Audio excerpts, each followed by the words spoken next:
ठीक है, recording, let me check, yes, done. So last time हमने यहाँ पर पहला सम खत्म किया था और दूसरा सम सिमिलर था ऐसे मैंने बताया था, और पहला सम वो भी आपने सॉल्व किया था। जैसे मैंने आपको बताया कि जैसा आपको दिखता है वैसा सम नहीं था, बिल्कुल अलग था फॉर्मेट से, और आपने उसको सॉल्व किया। और अच्छी बात है कि आपने ये सम्स करना स्टार्ट किया। बहुत जल्दी हम इस चैप्टर के फर्स्ट पार्ट के एंड तक पहुंचे। यानी इस चैप्टर में दो पार्ट है, एक पूरा सर्कुलर मोशन है, एक पूरा रोटेशनल है, और हम सर्कुलर मोशन खत्म करने के कंडीशन तक पहुंच गए हैं। क्योंकि सर्कुलर मोशन में मेजर जो टॉपिक थे वो हमने दो कवर कर लिए, conical pendulum and banking of road. अब तीसरा टॉपिक हम जाने वाले हैं, वर्टिकल सर्कुलर मोशन। उससे पहले हम कुछ सम्स जो एक आध बीच में छूट गए हैं वो कवर अप कर लेते हैं, ठीक है। अभी डू यू नो करके जो कंटेंट है ना, एग्जाम्स के लिए नहीं है, सिर्फ आपकी स्टडी के लिए, जहां पर आपको खुद को समझना है कि क्या एक्स्ट्रा इंफॉर्मेशन उसमें दी गई है, ठीक है। तो वो चीज आपको खुद को स्टडी के लिए लेनी है।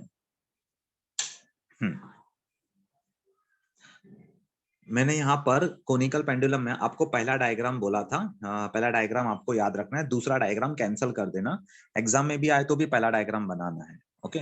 और ये डायग्राम प्रैक्टिस भी करो घर पे, अलग से होमवर्क की बुक में, जिससे आपको हैबिट रहे। वो एक डायग्राम जो मैं अभी दिखा रहा हूँ, फर्स्ट कोनिकल पेंडुलम का, देन इन दोनों डायग्राम्स को, ये जो दोनों डायग्राम दिख रहा है, banking of road, lower limit and upper limit, इसको आप प्रैक्टिस करना।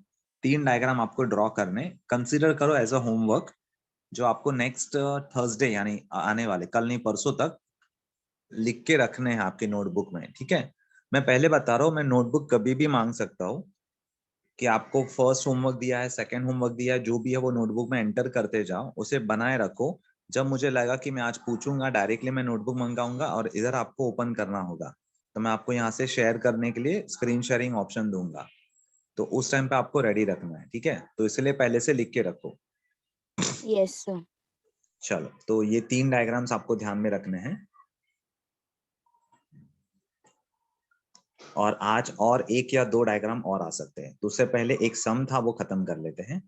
Semi vertical angle of a conical section of a funnel is 37 degree Celsius. Semi vertical मतलब हाफ एंगल, ठीक है, हाफ एंगल।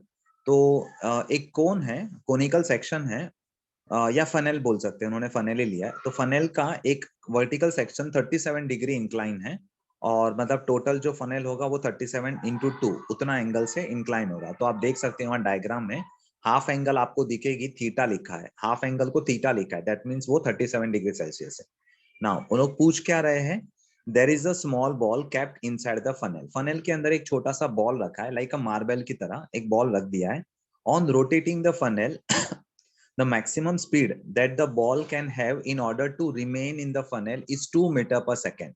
मतलब अभी उस फनेल को रोटेट करना स्टार्ट कर रहे हैं, फनेल के रोटेट होते ही जो स्पीड बॉल अटेन करता है, और मैक्सिमम स्पीड जो बॉल को मिल जाती है वो है 2 मीटर पर सेकेंड। इसका मतलब अगर मैंने स्पीड थोड़ी बढ़ा ली फनेल की, तो फनेल इस सॉरी हाँ फनेल की, तो ये जो बॉल है वो फनेल में से बाहर निकल जाएगा। तो इन्होंने क्या किया, एक फनेल लिया है, एंगल है 37, उसके अंदर एक बॉल डाला है और फनेल को रोटेट कर रहे हैं।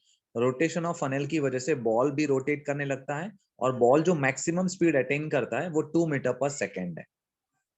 इससे ज्यादा स्पीड होने पर बॉल थ्रोन ऑफ हो जाएगा, और इससे कम होने पर बॉल नीचे आ जाएगा, यानी नीचे की तरफ। जैसे हमने बैंकिंग ऑफ रोड में देखा वैसे।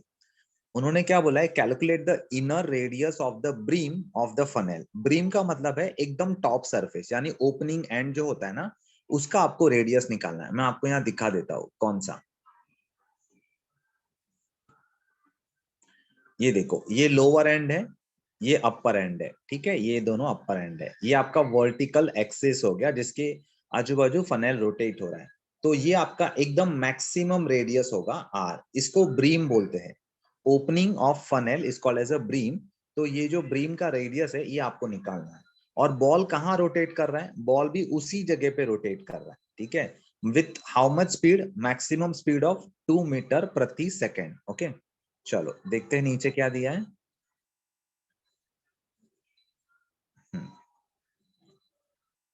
Calculate the inner radius of the beam of the funnel. Is there any upper limit the frequency of rotation? अभी फ्रीक्वेंसी की कोई अपर लिमिट है क्या? लोअर लिमिट के लिए बारे में नहीं पूछा है, फ्रीक्वेंसी की कोई अपर लिमिट है क्या? तो एक और क्वेश्चन पूछा है, अगर है तो हाउ मच इट इज, अगर है तो कितनी, मतलब 3 क्वेश्चन हो गए।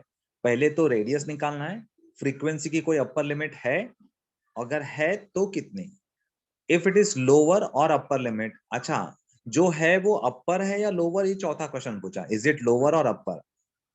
ठीक है, 4 क्वेश्चन पूछे। गिव लॉजिकल रीजनिंग, मतलब ये आंसर ऐसा नहीं कि आपको कैलकुलेट करके दिखाना है, ये आंसर आपको प्रिडिक्ट करना है।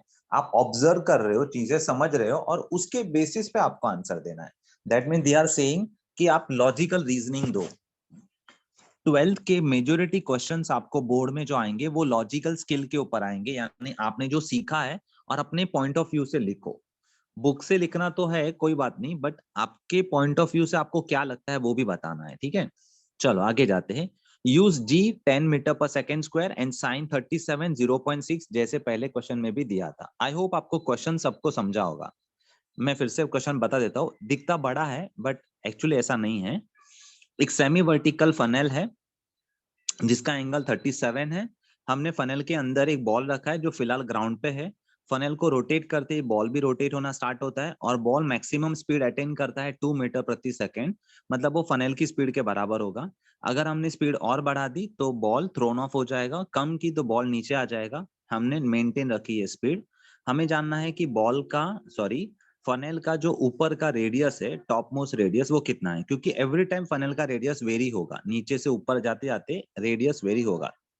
ये देखो, ये फनल का शेप है ना, ये आपका एक वर्टिकल लाइन था, ये आपका ऐसा है। तो यहाँ का रेडियस अलग होगा, यहाँ का रेडियस अलग होगा, यहाँ का रेडियस अलग होगा, और ये रेडियस अलग होगा। मतलब एवरी टाइम फनल का रेडियस बदलने वाला है। तो हमें कौन सा चाहिए, एकदम टॉप मोस्ट रेडियस, इससे बड़ा रेडियस फनल का नहीं हो सकता ऐसा। और साथ में ये भी पूछा है कि जो बॉल अंदर रोटेट हो रहा है उसकी कोई अपर लिमिट है क्या, अगर है तो कितनी है, या वो अपर है या लोअर, ये भी आपको बताना है। ठीक है, तो मैं आपको सिंपल एक क्वेश्चन पूछता हूं, मे भी शायद आपको पता चल सकता है उस चीजों से। फ्रीक्वेंसी और time period reciprocal to each other है, बराबर। फ्रीक्वेंसी और time period reciprocal to each other है। अगर फ्रीक्वेंसी बढ़ानी है तो क्या करना पड़ेगा, टाइम पीरियड कम करना पड़ेगा। ये बात तो आप मानते हो ना।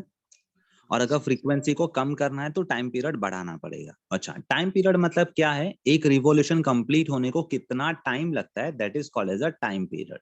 ओके, तो मुझे बताओ, अगर बड़ा सर्कल कंप्लीट करना है, बड़ा सर्कल कंप्लीट करना है तो पार्टिकल को ज्यादा वक्त लगेगा।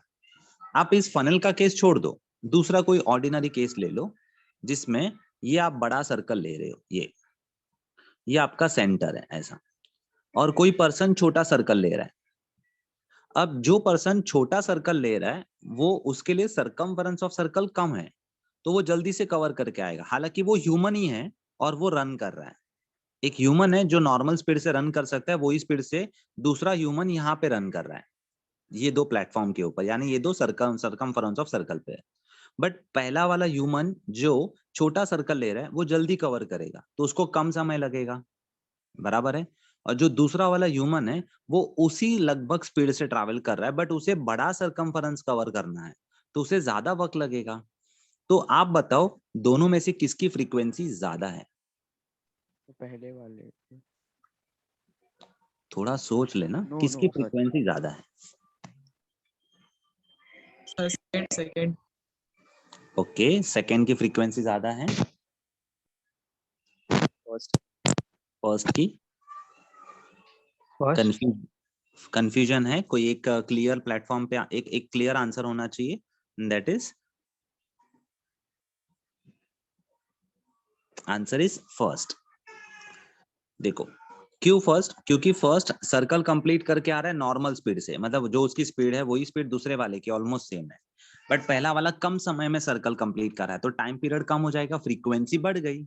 और दूसरे वाले को पूरा सर्कल कंप्लीट करने को ज्यादा टाइम लगता है, तो फ्रीक्वेंसी कम हो गई। ठीक है, अब ये केस हमारे बॉल का ले लो, और जो सरकमफेरेंस है वो हमारा फनेल ले लो। तो फनेल जब एकदम ऊपर की तरफ होगा, बड़ा रेडियस पे, तो वो लंबा सर्कल ले रहा है, तो उसकी स्पीड ज्यादा होगी या कम होगी, नॉर्मल जो दे दी है वो 2 मीटर पर सेकेंड है, वो होगी। तो उसका टाइम पीरियड बढ़ गया, फ्रीक्वेंसी कम हो गई। अगर वही फनेल के अंदर जैसे जैसे वो बॉल नीचे उतरेगा, नीचे नीचे जाते जाते उसकी क्या होगी, सरकमफरेंस ऑफ सर्कल की जो वैल्यू है वो कम होगी, तो टाइम कम हो जाएगा, फ्रीक्वेंसी बढ़ेगी। तो अल्टीमेटली या तो बॉल ऊपर फनल के वहां पर एकदम टॉप पे सर्कुलर मोशन कर रहा है तो फ्रीक्वेंसी कम होगी, और अगर बॉटम पे कर रहा है तो फ्रीक्वेंसी बढ़ेगी। ये चीज हम लॉजिकली सोच सकते हैं। इतना समझ में आया? Yes sir. ओके, चलो अभी आगे देखते हैं। उन्होंने क्या बोला है, उन्होंने यहाँ पर बॉल को लिया है, सी यहाँ पर आपको बॉल दिखेगा। अब ये बॉल का जो वेट है वो नीचे एक्ट हो रहा है mg, बॉल पे लगने वाला नॉर्मल रिएक्शन है वो ये डायरेक्शन पे जाएगा जो परपेंडिकुलर टू द सरफेस होता है, जो हमेशा की तरह है।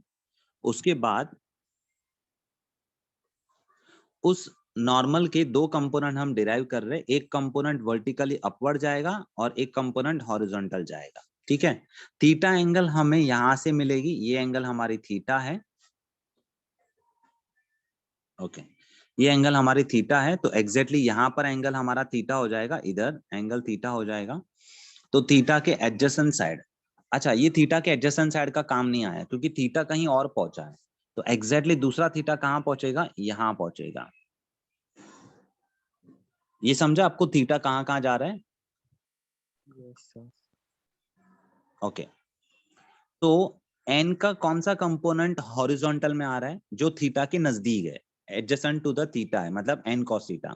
और एन का कौन सा कंपोनेंट ऊपर जा रहा है, एन साइन थीटा, ठीक है। तो ऊपर वाला कंपोनेंट एन साइन थीटा है, horizontal component N cos theta है। यहां तक क्लियर हुआ? Yes sir. Okay, now N sine theta जो है वो mg को बैलेंस कर रहा है, तो हमारा पहला इक्वेशन आया N sine theta is equal to mg, और एन कॉस थीटा है वो अंदर की तरफ पार्टिकल को खींच रहा है, मतलब वो सेंट्रीपिटल फोर्स प्रोवाइड कर रहा है। तो दूसरा इक्वेशन आएगा N cos theta equal to M V square by R. आप एम आर ओमेगा स्क्वायर ले सकते हो, कोई प्रॉब्लम नहीं है, आपको जो लेना है वो, बट उन्होंने M V square by R लिया है। दोनों फॉर्मूले तैयार हो गए, हमने सिर्फ डायग्राम देखा, दो फॉर्मूले बनाए। अब आगे जाते हैं, हम दोनों को डिवाइड करते हैं, N sine theta upon N cos theta, N N getting cancel, tan theta आया। उधर उधर क्या आएगा, mg upon M V square upon R, R ऊपर चला गया। नाउ एम गेटिंग कैंसल, तो ऊपर कौन आया, R G upon V square, ठीक है। तो देखो tan theta is equal to R G upon V square आया। हमें आर की वैल्यू नहीं पता है क्योंकि हमें निकालनी है, हमें वी की वैल्यू पता है, हमें थीटा पता है, हमें जी पता है। तो हम आर को अलग करते, बाकी सबको सामने लेकर जाते। तो वी स्क्वायर सामने डाल दिया तो वी स्क्वायर टेन थीटा हुआ, जी नीचे आया, तो आर का फॉर्मूला हो गया R is equal to V square tan theta upon G. Now V square क्या है, वी की वैल्यू है 2, क्योंकि हम मैक्सिमम रेडियस की बात कर रहे हैं, और आप सबको पता है कि मैक्सिमम रेडियस मतलब एकदम टॉप मोस्ट रेडियस, इस रेडियस की बात कर रहे हैं हम लोग, ठीक है। ये सेंट्रल एक्सिस आ गई, तो इस रेडियस की बात कर रहे हैं, तो वो मैक्सिमम रेडियस है, तो ये आर मैक्स बन गया, तो ये वेलोसिटी वी मैक्स बन गई। अब वेलोसिटी मैक्सिमम वैल्यू कितनी है, we all know it is 2, 2 का स्क्वायर कितना होगा 4, तो इधर आएगा आंसर 4। टेन थीटा कितना होगा, उन्होंने तो थीटा 30, उन्होंने थीटा 37 डिग्री बोला है, और हमें साइन 37 0.6 दिया है, तो टेन 37 कैसे पता चलेगा?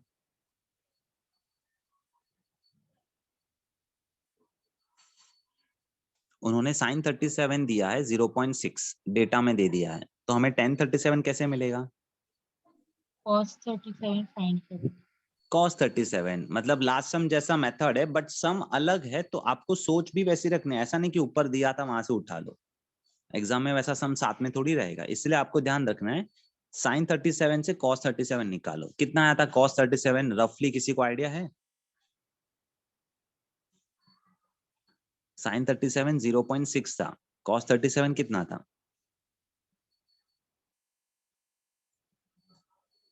मुझे याद है, आपको याद है?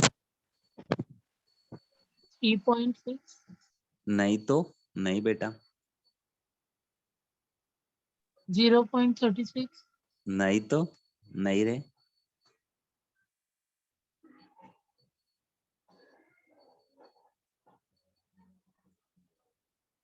It is 0.8. Cos 37 is 0.8. Now sin upon cos is 0.6 upon 0.8 मतलब 6 upon 8 मतलब 3/4. ठीक है, ये हमने लिया था. अभी 3/4 है तो यहाँ मैं क्या कर रहा हूँ, मल्टीप्लाई बाय 3 करता हूँ, डिवाइड बाय 4 कर लेता हूँ. अपॉन जी कितना दिया है, उन्होंने जी कुछ बोला है, उन्होंने बोला है जी इक्वल टू 10 लेना. जी इक्वल टू 10 लेना है, तो देखो मैंने 10 ले लिया. नाउ दिस 4 गेटिंग कैंसल, बचा क्या, 3/10 मतलब 0.3. ये देखो आपको आ गया रेडियस 0.3. यहाँ तक क्लियर हुआ? Yes, sir. ओके चलो, फर्स्ट हाफ हमारा क्लियर हो गया, यानी रेडियस बोला था वो हमने निकाल लिया.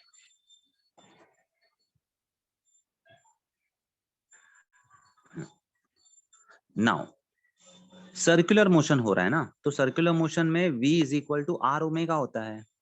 v is equal to R omega and omega is 2πn. तो हमने क्या डाला, v is equal to 2πrn डाल दिया. अच्छा, यहाँ आके हम रुकते हैं ये सोचने के लिए कि फ्रीक्वेंसी का क्या होगा. हमारे पास वेलोसिटी है, हमारे पास r है, तो हमें फ्रीक्वेंसी मिल सकती है, कोई प्रॉब्लम नहीं है. आपको चाहिए तो पहले फ्रीक्वेंसी निकाल के देख लो क्या आने वाली है. हम लोग ट्राई कर लेते हैं. हमने क्या बोला, फ्रीक्वेंसी चाहिए, तो हमें v/2πr करना पड़ेगा. v का वैल्यू हमारे पास मैक्सिमम कितना वैल्यू था, 2π वैल्यू एज इट इज रहेगा 2π, और r की वैल्यू कितनी है, r की वैल्यू अभी आई थी 0.3, मतलब यहाँ पर 3 ले रहा हूँ और ऊपर 10 ले रहा हूँ. ठीक है, कुछ इस तरीके से. Now two getting cancel. अच्छा, अब ये क्या हो रहा है, 10 है और नीचे पाई है और 3 है, मतलब 3π है, 10/3π. तो कैसे सॉल्व करेंगे हम लोग, पाई की वैल्यू कितनी होती है, 3.142 मल्टीप्लाई 3 करो, कितना होता है,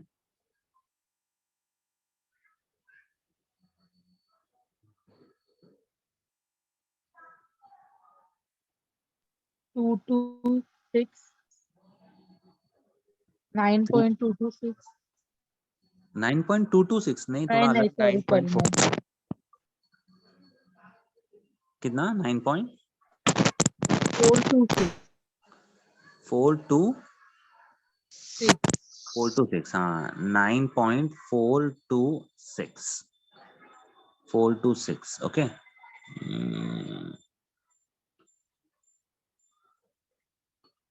यहाँ तक क्लियर है ना, 9.426.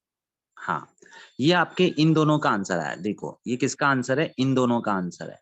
और ऊपर कौन है, 10 है, तो मैं यहाँ साइड में लिखता हूँ 10 डिवाइडेड बाय 9.4, मतलब ये आंसर नियरली 1.1 के आसपास होना चाहिए. 1.1 रिवोल्यूशन पर प्रति सेकेंड, ये मेरा एन का आंसर होना चाहिए. ये क्लियर हुआ यहाँ तक? Yes, sir. ओके तो चलो, हमें एन का लमसम आंसर मिल गया, जो हमें फिलहाल पता नहीं किस चीज के लिए, तो हमने लिख के ले लिया. अब आगे देखो क्या लिखा उन्होंने. If we go from the lower limit of the speed while rotating, अगर हम स्पीड को कम कर लेते यानी 0 कर लेते हैं, तो हमारा रेडियस भी 0 होगा. क्योंकि जब कोई पार्टिकल या फनेल रोटेट ही नहीं हो रहा था, तो हमारा बॉब इधर पड़ा था, यानी हमारा जो बॉल है वो यहाँ पड़ा था. फनेल भी रोटेट नहीं हो रहा है, तो फनेल की वेलोसिटी 0 है, तो बॉल की वेलोसिटी 0 है, तो जो रेडियस कवर करने वाला है बॉल सर्कुलर मोशन के लिए, वो 0 हो जाएगा. अगर हमने वेलोसिटी 0 डाल दी, हमने रेडियस 0 डाला, तो फ्रीक्वेंसी का क्या हाल होगा, but the frequency N increases, frequency increase हो जाएगी. कैसे इंक्रीज होगी, हमारे पास फॉर्मूला है v is equal to 2πrn. ठीक है, अगर अगर ये वैल्यू 0 है, v टेंड्स टू 0, तो r टेंड्स टू 0, तो क्या होगा, 2πn का क्या होगा, 2πn इक्वल टू 0 होगा. अभी आप बोलोगे r 0, इसके साथ मल्टीप्लाई हुआ हर टर्म 0 हो जाएगा, मैं मानता हूँ. बट अगर हमने r को सामने भेज दिया, तो वो क्या बनेगा, v/r is equal to 2πn. v 0 है, r 0 है, 0/0 कितना होता है, 0/0 कितना होता है, 0 पक्का?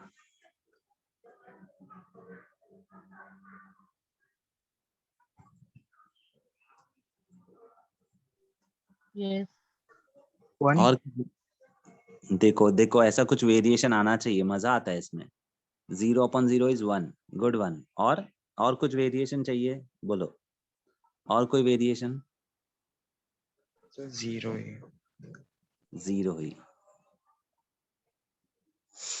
सोच लो, है भी है, और एक ऑप्शन है अपने सामने।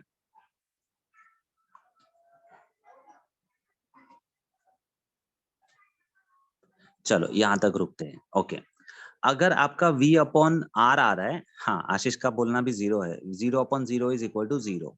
0 कैंसिल होके 1 आएगा, वो गलत है, वैसा नहीं होता है। 0 कैंसिल 0 से आंसर 1, नहीं ऐसे नहीं होता है। 0/0 इज 0। ओके, अगर ये 0 है, इसका मतलब 2πn की वैल्यू 0 है। तो वो लोग क्या कहना है कि अगर लॉजिकली बता रहा हूँ, फॉर्मूला वाइज n 0 आना चाहिए, बट लॉजिकली क्या आ रहा है, अगर आप रेडियस छोटा कर रहे हो, आप रेडियस छोटा कर रहे हो, तो फ्रीक्वेंसी बढ़ती है। हमने इससे पहले देखा, दो इंसानों को एक सर्कुलर ट्रैक पे दौड़ा के देखा। अगर आप रेडियस छोटा करते हो तो फ्रीक्वेंसी बढ़ रही है। रेडियस थोड़ा छोटा करते जा रहे हो, छोटा करते जा रहे हो, छोटा करते जा रहे हो, इतना छोटा कि वो रेडियस ऑलमोस्ट 0 हो रहा है, तो फ्रीक्वेंसी क्या होगी, बढ़ती जाएगी, बढ़ती जाएगी, बढ़ती जाएगी, और मैक्सिमम बनेगी। कुछ समझ में आया? Yes. इस हिसाब से अगर आप देखते हो ना, ये फॉर्मूले के हिसाब से, तो फॉर्मूले के हिसाब से 0 इक्वल टू 2πn होता है, मतलब n की वैल्यू 0 होगी, क्योंकि 2π कभी 0 नहीं हो सकता, तो n की वैल्यू 0 होगी। ये सही है, ये जो लिखा है उन्होंने सही लिखा है। बट आगे लाइन क्या लिखी है, but the frequency n is increase. ये लाइन इस कॉन्सेप्ट के साथ मैच नहीं हो रही है, ये दूसरे एक्सपेरिमेंट के साथ मैच हो रही है। दूसरा एक्सपेरिमेंट ये बोलता है कि जैसे आप सर्कल का साइज छोटा करते जा रहे हो, यानी आप रेडियस छोटा कर रहे हो, जैसे रेडियस छोटा करोगे फ्रीक्वेंसी बढ़ेगी।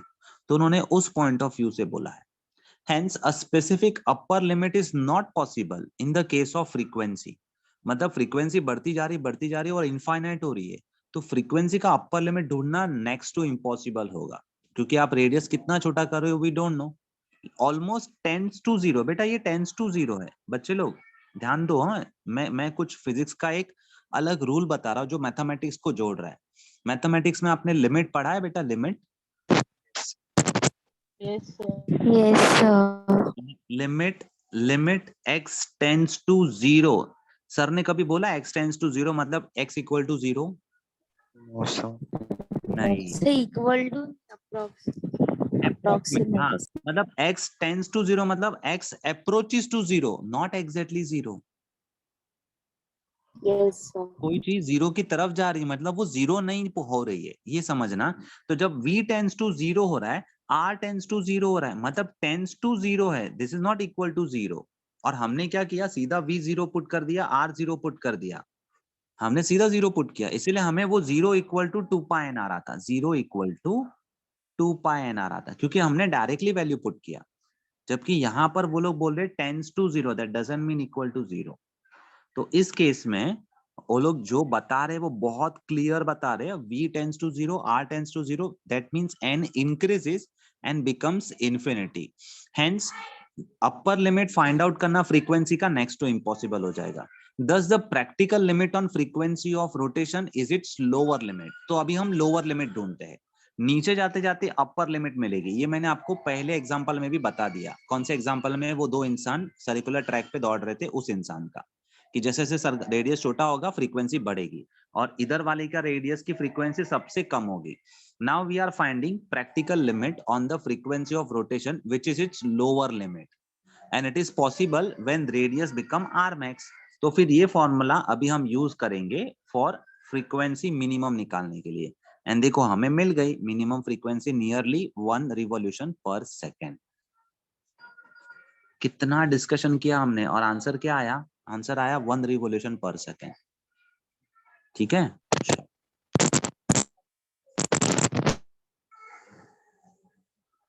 अभी आते हैं vertical circular motion. Circular motion के दो हिस्से हैं, एक है हॉरिजॉन्टल, एक है वर्टिकल। ठीक है, हॉरिजॉन्टल और वर्टिकल में क्या फर्क है ये आपको मुझे बताना है। आप अभी बता सकते हो हॉरिजॉन्टल सर्कल और वर्टिकल सर्कल में क्या फर्क है? देखो मैं दोनों सर्कल ड्रॉ कर रहा हूं, ये आपका हॉरिजॉन्टल सर्कल है ये, और ये आपका वर्टिकल सर्कल है।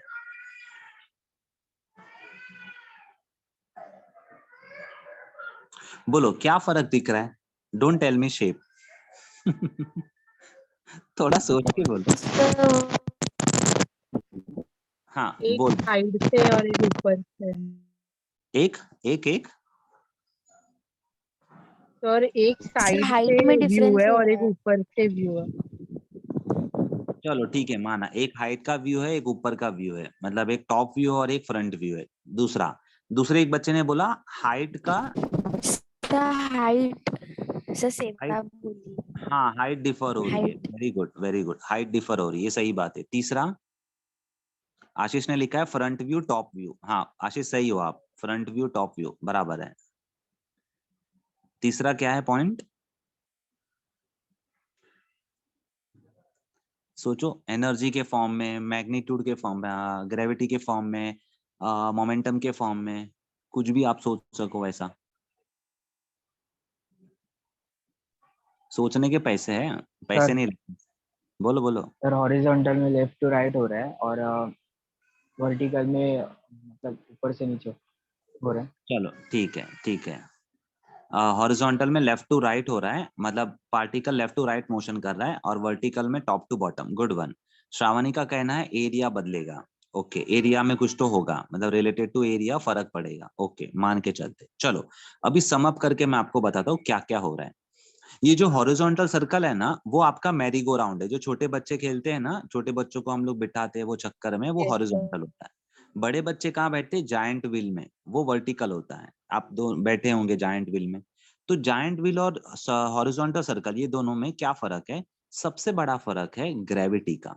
आपने पॉइंट नोट किया नहीं, बट मैं आपको बताऊं कि जब नीचे से हम ऊपर जाते हैं ना, तो ग्रेविटी के अगेंस्ट ऊपर जा रहे हैं, और ऊपर से नीचे आते आते ग्रेविटी के साथ आते हैं। तो आपको ऊपर जाने में एफर्ट लगता है, नीचे आने में एफर्ट नहीं लगता है, फटाक से आप नीचे आते हो। ठीक है, हॉरिजॉन्टल सर्कल में ग्रेविटी इक्वल रहती है, चाहे आप किसी भी लेफ्ट वाले पॉइंट पे हो या राइट वाले पॉइंट पे हो। एक चीज समझ में आई। दूसरा, जब आप नीचे से ऊपर जाते हो तो वेलोसिटी कम होती जाती है। ऊपर पहुंचते पहुंचते वेलोसिटी 0 होती है, और जब आप ऊपर से नीचे आते हो तो वेलोसिटी बढ़ती है, और एकदम नीचे आते आते वेलोसिटी मैक्सिमम हो जाती है। हॉरिजॉन्टल सर्कल में ऐसा कुछ नहीं होता, हॉरिजॉन्टल में वेलोसिटी इक्वल रहती है। ये समझा। तीसरा, नीचे से ऊपर जाते हो तो वेलोसिटी कम हो रही है, तो ऊपर क्या है, ऊपर काइनेटिक एनर्जी, ये याद रखो, काइनेटिक एनर्जी ऑलमोस्ट 0 है। मैं ऑलमोस्ट का साइन ऐसे बना लेता हूं, ऑलमोस्ट 0 है। बट पोटेंशियल एनर्जी जो है वो मैक्स है, मैक्स। बट जब आप ऊपर से नीचे आते हो तो नीचे वाले पॉइंट पे आते ही आपकी काइनेटिक एनर्जी मैक्स हो जाती है, मैक्सिमम, और पोटेंशियल एनर्जी क्या हो जाती है, 0। ये समझेगा। Yes sir. Okay, kinetic energy related to half mv square. तो ऊपर जाते जाते v की वैल्यू कम हो रही है, मतलब काइनेटिक एनर्जी कम होगी, ऊपर पहुंचेगा तो v 0 हो गया। ऊपर जाके अगर आप स्टेबल रुक जाते हो तो v 0 हो गया, और जैसे ऊपर से नीचे आते हो तो वेलोसिटी बढ़ती है, इसलिए काइनेटिक एनर्जी इंक्रीज होती है। ऊपर हाइट ज्यादा है, जिसने भी हाइट का बोला एकदम सही है। ऊपर हाइट ज्यादा है, देखो ग्राउंड फ्लोर से ये हाइट ज्यादा है, तो हाइट ज्यादा है इसलिए पोटेंशियल एनर्जी मैक्सिमम है, और ग्राउंड फ्लोर पे हाइट 0 है इसलिए पोटेंशियल एनर्जी 0 है। ठीक है, kinetic plus potential equal to total energy होता है। Kinetic plus potential total energy होता है। तो इस केस में टोटल एनर्जी इस केस में और टोटल एनर्जी ये केस में, यानी अपर और लोअर पॉइंट पे सिमिलर होती है, क्योंकि पार्टिकल्स की एनर्जी कभी बदलती नहीं है। Energy can neither be created not destroy, it can be transfer from one part of the system to another part of the system, so that the total energy of the system remains constant. Actually universe है, but मैं system क्यों ले रहा हूँ, क्योंकि हम giant wheel ले रहे हैं। तो जायंट व्हील में लोअर पॉइंट का जो एनर्जी है वही अपर पॉइंट का होगा, सिर्फ एनर्जी ट्रांसफर हो रही है, kinetic to potential, potential to kinetic.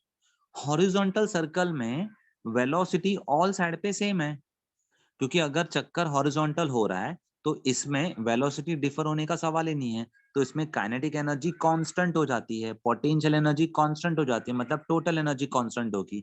तो आप हॉरिजॉन्टल सर्कल में कोई भी पॉइंट ले लो, ये पॉइंट ले लो, ये पॉइंट ले लो, यहाँ का ले लो या यहाँ का ले लो, हर पॉइंट पे आपको टोटल एनर्जी एक ही मिलेगी, काइनेटिक एनर्जी एक ही मिलेगी, पोटेंशियल एनर्जी एक ही मिलेगी। ये समझा।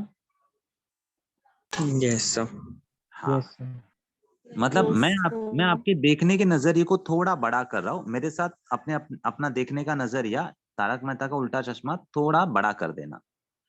तो हुआ कुछ ऐसा कि वर्टिकल सर्कल में काफी कुछ बदल गया, हाइट बदली, ग्रेविटी बदल गई अलग अलग पॉइंट पे, काइनेटिक और पोटेंशियल एनर्जी बदल गई, बट टोटल एनर्जी सेम है।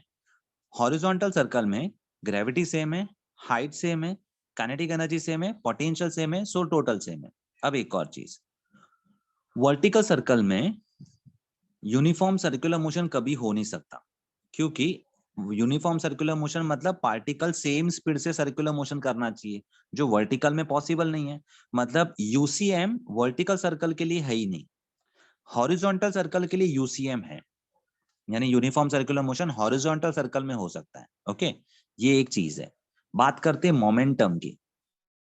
अगर वेलोसिटी हॉरिजॉन्टल सर्कल में हर जगह पे सेम है तो मास इनटू वेलोसिटी मोमेंटम हर जगह पे सेम आएगा, जबकि वर्टिकल सर्कुलर मोशन में वेलोसिटी अलग अलग जगह पे अलग अलग है तो मोमेंटम बदल जाएगा, यानी मोमेंटम डिफर होगा। अब मेरा एक फटाक से एमसीक्यूज है, मेरा एमसीक्यूज है, वर्टिकल सर्कुलर मोशन में ऐसी कौन सी चीज है जो कांस्टेंट रहती है? वर्टिकल सर्कुलर मोशन में ऐसी कौन सी चीज है जो कांस्टेंट होती है? मेरे चार ऑप्शन है। मोमेंटम, कौन सा वाला?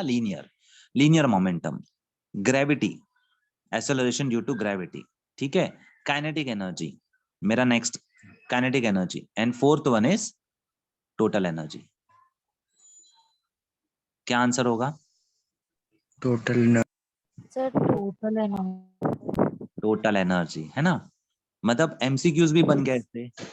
अगर मैं काइनेटिक एनर्जी ना भी लेता तो मैं कुछ और वर्ड ले लेता, लाइक मोमेंटम एक लिया, एक ग्रेविटी लिया, एक हाइट लिया और एक एनर्जी लिया। तो अभी मैंने सिर्फ एनर्जी बोला है, तो आप क्या बोलोगे? चार ऑप्शन फिर से सुनो, momentum, acceleration due to gravity, height and energy, क्या सेम है?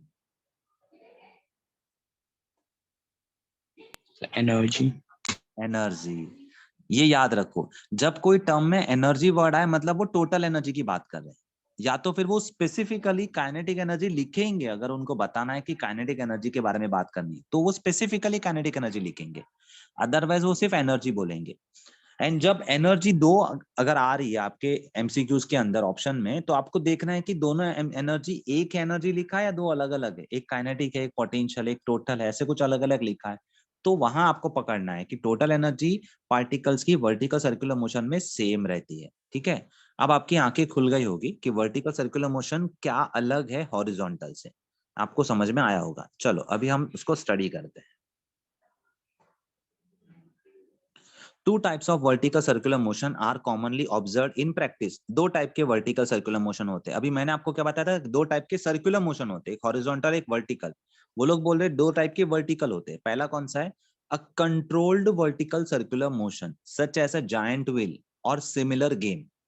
In this case, the speed is either kept constant or not totally controlled by gravity.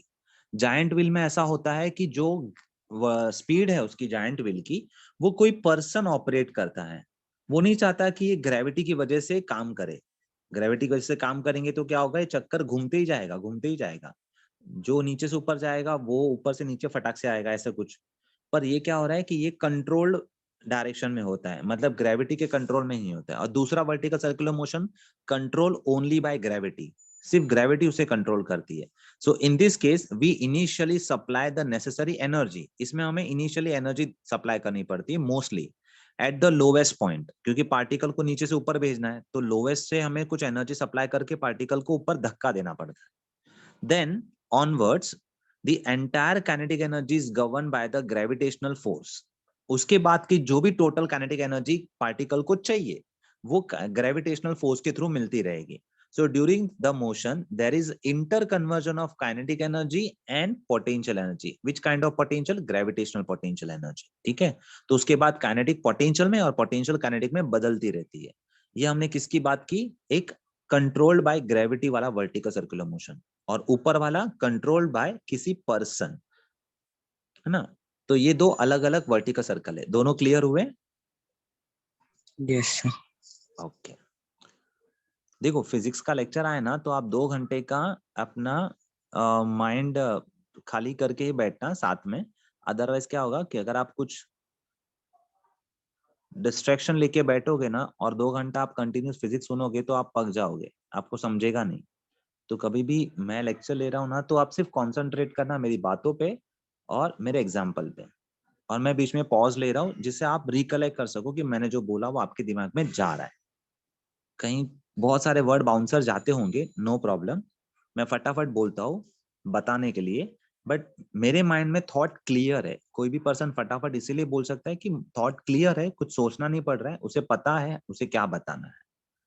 उसी प्रकार आपको भी ग्रास्पिंग के टाइम क्लियरली थॉट्स जैसे आ रहे हैं वैसे लेते जाओ, जैसे मैं बता रहा हूँ वैसे सुनते जाओ, सोचो कुछ छोटे से सेकंड के लिए, बट पहले इंफॉर्मेशन को कलेक्ट करते जाओ। देन आपको अगर उसके बारे में डिटेल में कुछ सोचना है, दूसरा एग्जांपल सोचना है, तो आप सोच सकते हो। ठीक है, नाउ अब हम स्टडी करते हैं point mass. Point mass undergoing vertical circular motion under gravity, मतलब हम सेकंड वाला केस ले रहे हैं जहां पर ग्रेविटी कंट्रोल कर रही किसी भी ऑब्जेक्ट को या किसी भी मोशन को। ओके, मुझे 1 मिनट दो, मैं पानी पी के आता हूं।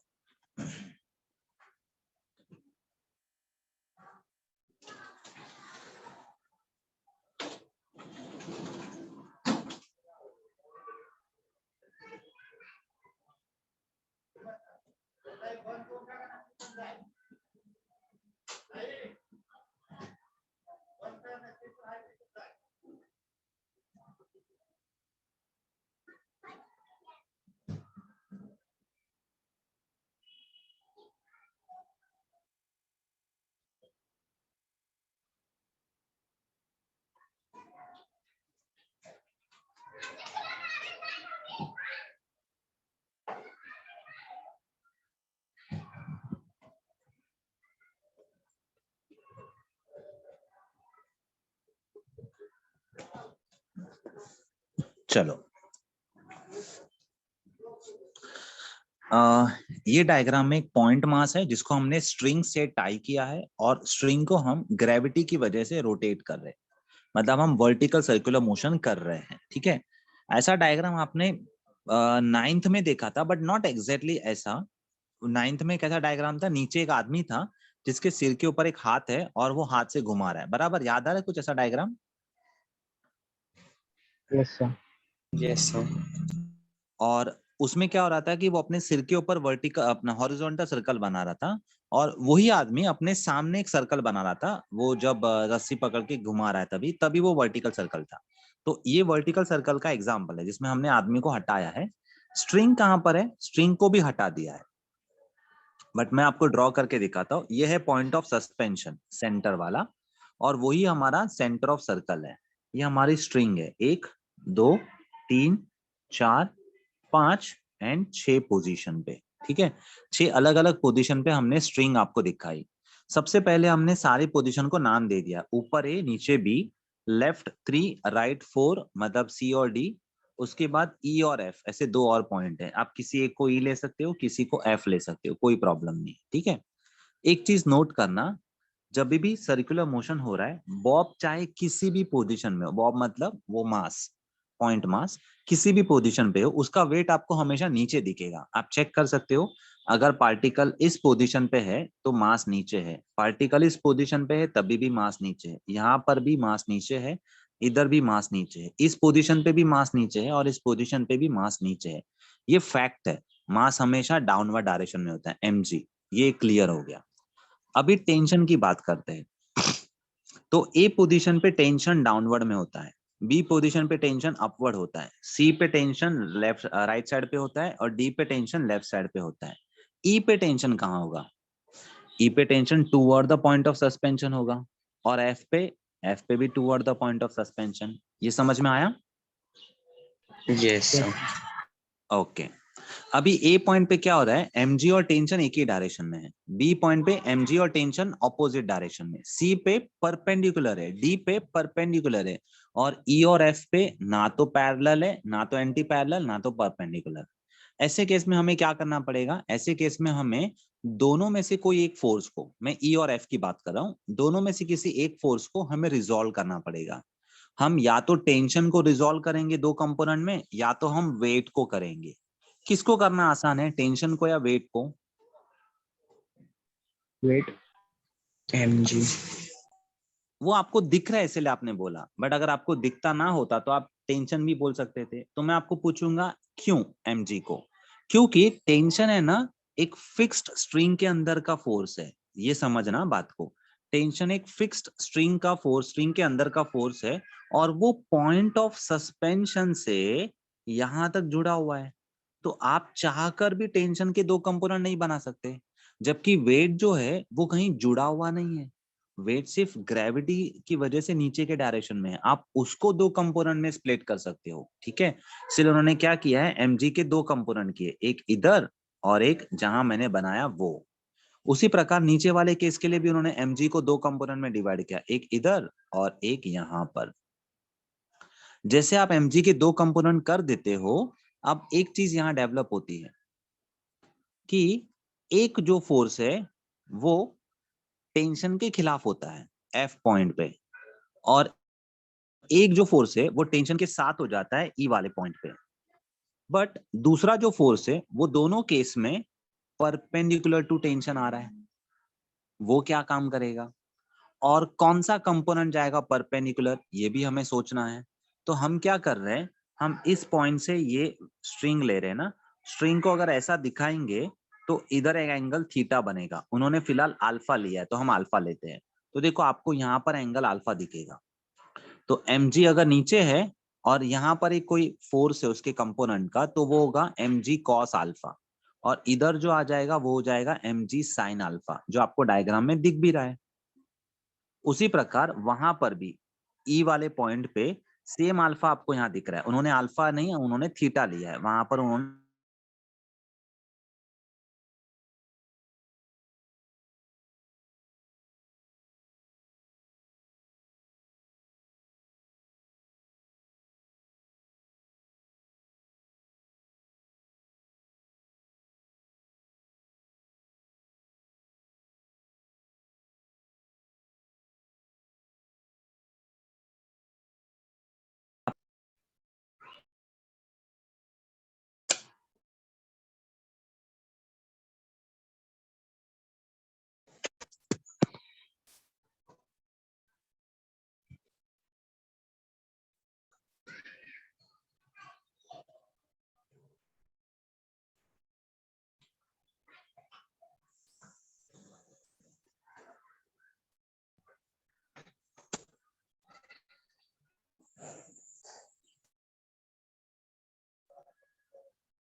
एक मिनट। हाँ,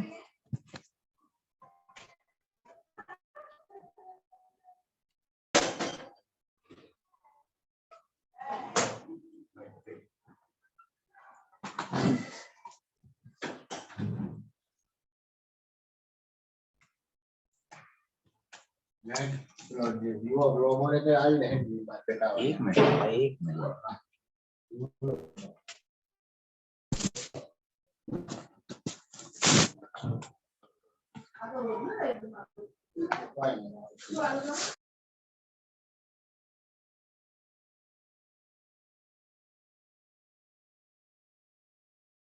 ओके, सो आई होप आप लोग डायग्राम समझ पा रहे हो। Yes, sir. एक्चुअली लाइट गई है तो थोड़ा सेटिंग चेंज करना पड़ा, मैं भी लेफ्ट होकर वापस ज्वाइन हुआ हूँ, इसलिए बीच में शायद आवाज कट हुआ रहेगा और अभी थोड़ा सा आवाज में फ्लक्चुएशन आएगा, बट समझ में क्या बताने की कोशिश कर रहा हूँ, ठीक है। हाँ,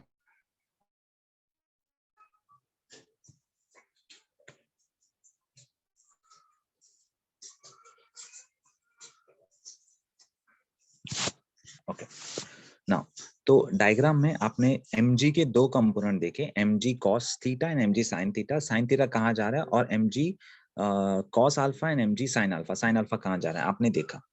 नाउ मैं आपको दिखा दूं, यहाँ से यहाँ mg sin थीटा इधर आ रहा है और यहाँ से mg sin अल्फा यहाँ पर जा रहा है। ये दोनों कर क्या रहे हैं, ये दोनों पार्टिकल्स की मोशन को ऑपोज एंड सपोर्ट कर रहे हैं।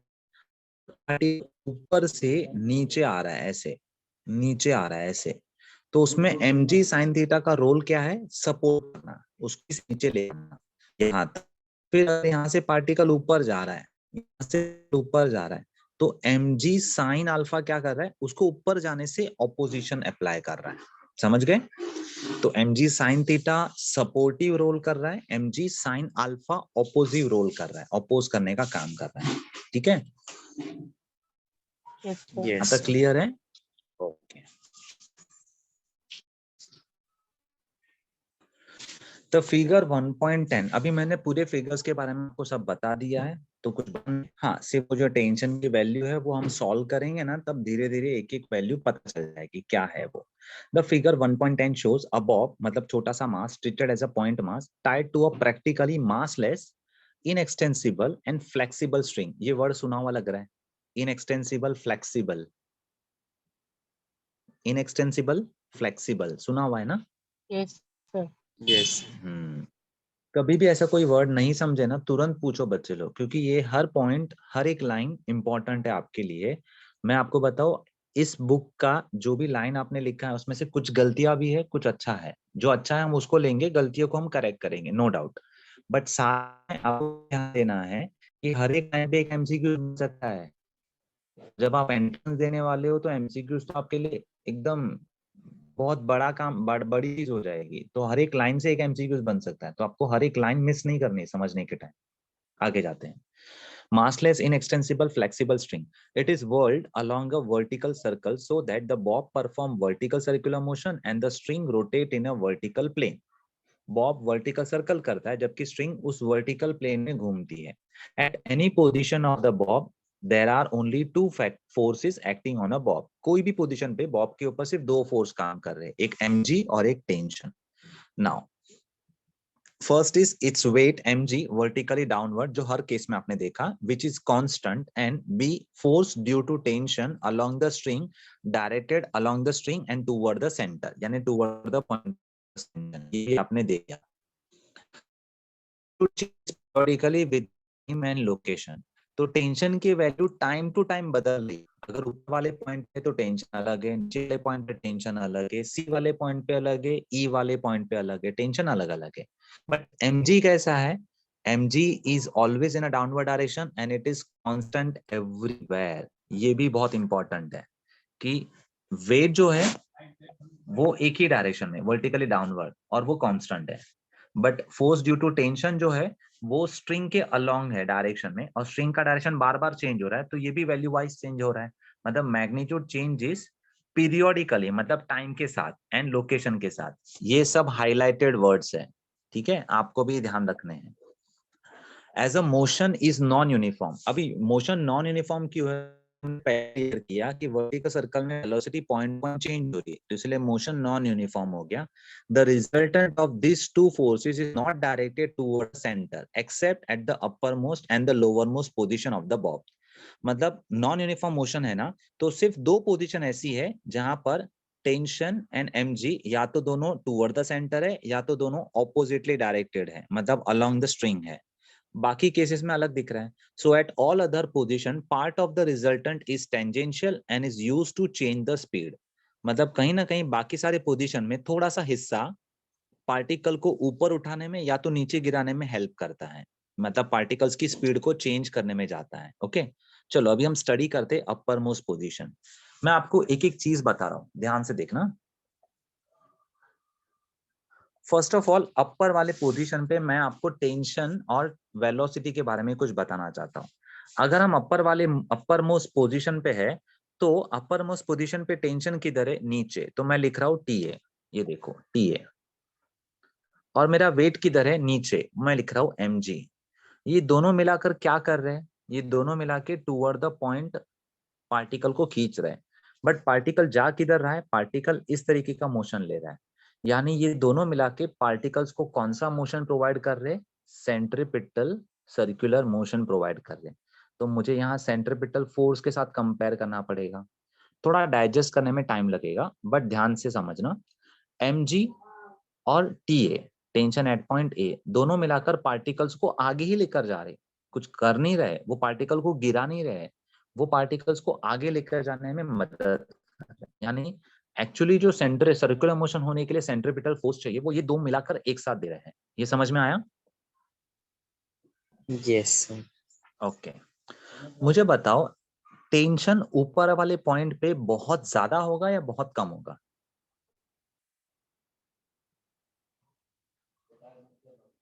एट पॉइंट ए पे टेंशन बहुत ज्यादा होगा या बहुत कम होगा? बहुत ज्यादा। ज्यादा होगा। एट पॉइंट ए पे टेंशन बहुत ज्यादा होगा या बहुत कम होगा? सर बहुत ज्यादा। यस सर, बहुत ज्यादा। तो आप फिर बी पॉइंट पे टेंशन कैसे बताओगे, बहुत ज्यादा या बहुत कम? कम। ओके, मैं बी पॉइंट का ग्राफ इक्वेशन बना देता हूँ, फिर हम सोचते हैं बी पॉइंट पे क्या हो रहा है।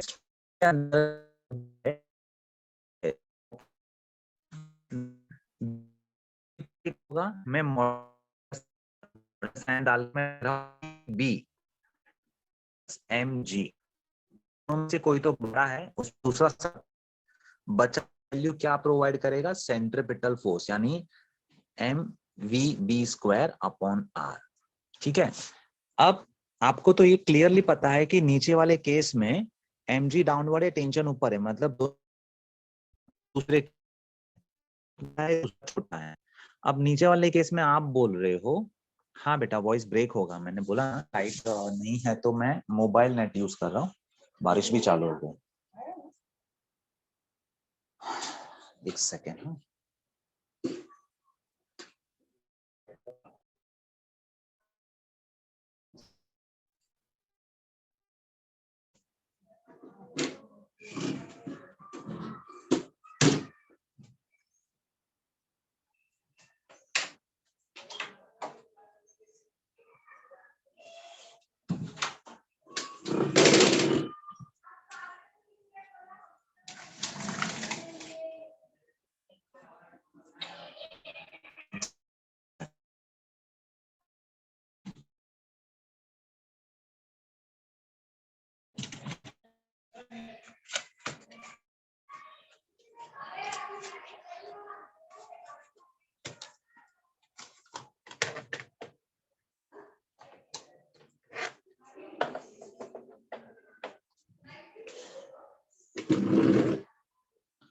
ओके, तो आपके हिसाब से अगर बी पॉइंट का टेंशन की अगर हम बात करें तो आप बोल रहे हो कम है, ए पॉइंट पे ज्यादा है, बट मैं आपको बताऊं बी पॉइंट पे टेंशन ज्यादा है बेटा, क्योंकि बी पॉइंट ऐसा है जहां पर वेट जो बॉब का है उस मास का, वो पार्टिकल मतलब वो स्ट्रिंग को नीचे खींच रहा है और स्ट्रिंग उसे ऊपर खींच रही है।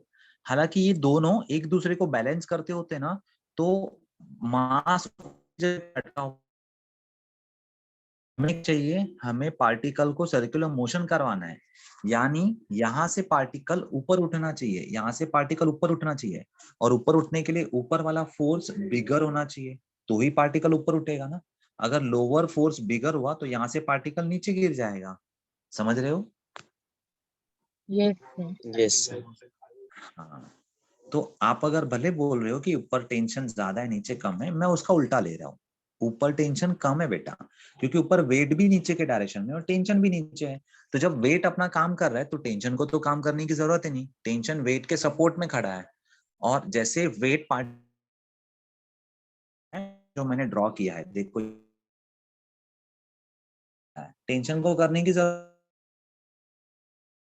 नीचे वाले केस में पार्टिकल पहुंच जाता है ना तो टेंशन उसे ऊपर खींचता है और वेट नीचे खींचता है, बट पार्टिकल अल्टीमेटली ऊपर जा रहा है, मतलब टेंशन ज्यादा है वेट कम है। ठीक है, तो मैं मॉड्यूलर साइन हटा देता हूँ और मैं कंफर्म बोल सकता हूँ कि TB is greater than MG. चलो अभी आगे। सर मतलब टेंशन सेल्फ एडजस्टेबल हो गया ना, मतलब एक तरीके से एक जगह से उन्होंने बोला है tension changes periodically with the time and location, that means tension self adjusted force है, एमजी फिक्स्ड है। Yes. Yes sir. ना, अब मैं एक और चीज की तरफ आपको पॉइंट लेकर जा रहा हूं, मतलब ध्यान खिंचवा रहा हूं कि आप ऊपर वाले केस में टेंशन को कम से कम सोच सकते हो। मैंने आपको पूछा था कि कौन ए पॉइंट पे टेंशन बहुत ज्यादा या बहुत कम, तो आपका आंसर होगा बहुत कम। और बहुत कम मतलब अप्रोक्सीमेट इक्वल टू 0। जब ऊपर वाले केस में टेंशन अप्रोक्सीमेट 0 है तो बचा कौन, mg। mg equal to M V A square upon R. बोलो कैंसिल क्या हो रहा है, mm getting cancel, mm cancel, तो क्या बचा, V A square equal to R G. मैं ऊपर लिख रहा हूं V A square equal to R G. ये आपको समझा, आर जी साथ में हो गया। Yes, sir. Yes sir. हाँ, तो V A equal to under root of R G. मैं यहाँ से स्क्वायर हटा रहा हूँ, तो V A equal to under root of R G. मतलब ऊपर वाले पॉइंट पे अगर टेंशन नहीं के बराबर रहा तो जो वेलोसिटी होगी पार्टिकल की एट पॉइंट ए वो होगी under root of R G. हालांकि आर मुझे नहीं पता तो मैं वैल्यू नहीं बता सकता, बट मैं ये फॉर्मूला बता सकता हूँ कि इट इज आर जी। ये समझ में आया?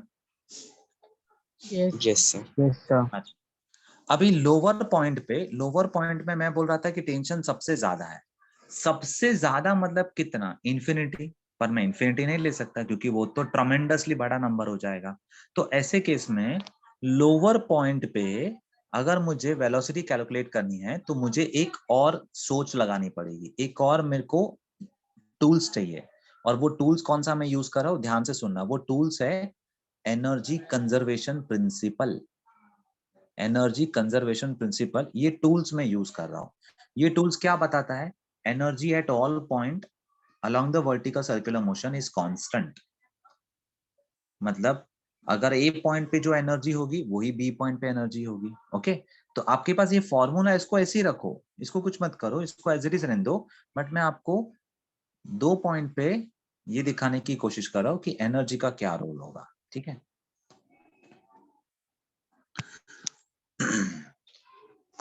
Total energy at point A equal to total energy at point B. ये मेरे डेरिवेशन है, ये बुक के नहीं है। बुक में कुछ अलग तरीके से लेकर आए बट आंसर वही लेकर आए। तो मैं बुक का भी दिखाऊंगा, पहले मैं अपना दिखा देता हूँ कि हम किस वे से जा रहे हैं, इसको समझ लो। TA total energy at point A equal to total energy at point B. Total energy is kinetic energy at point A plus potential energy at point ए।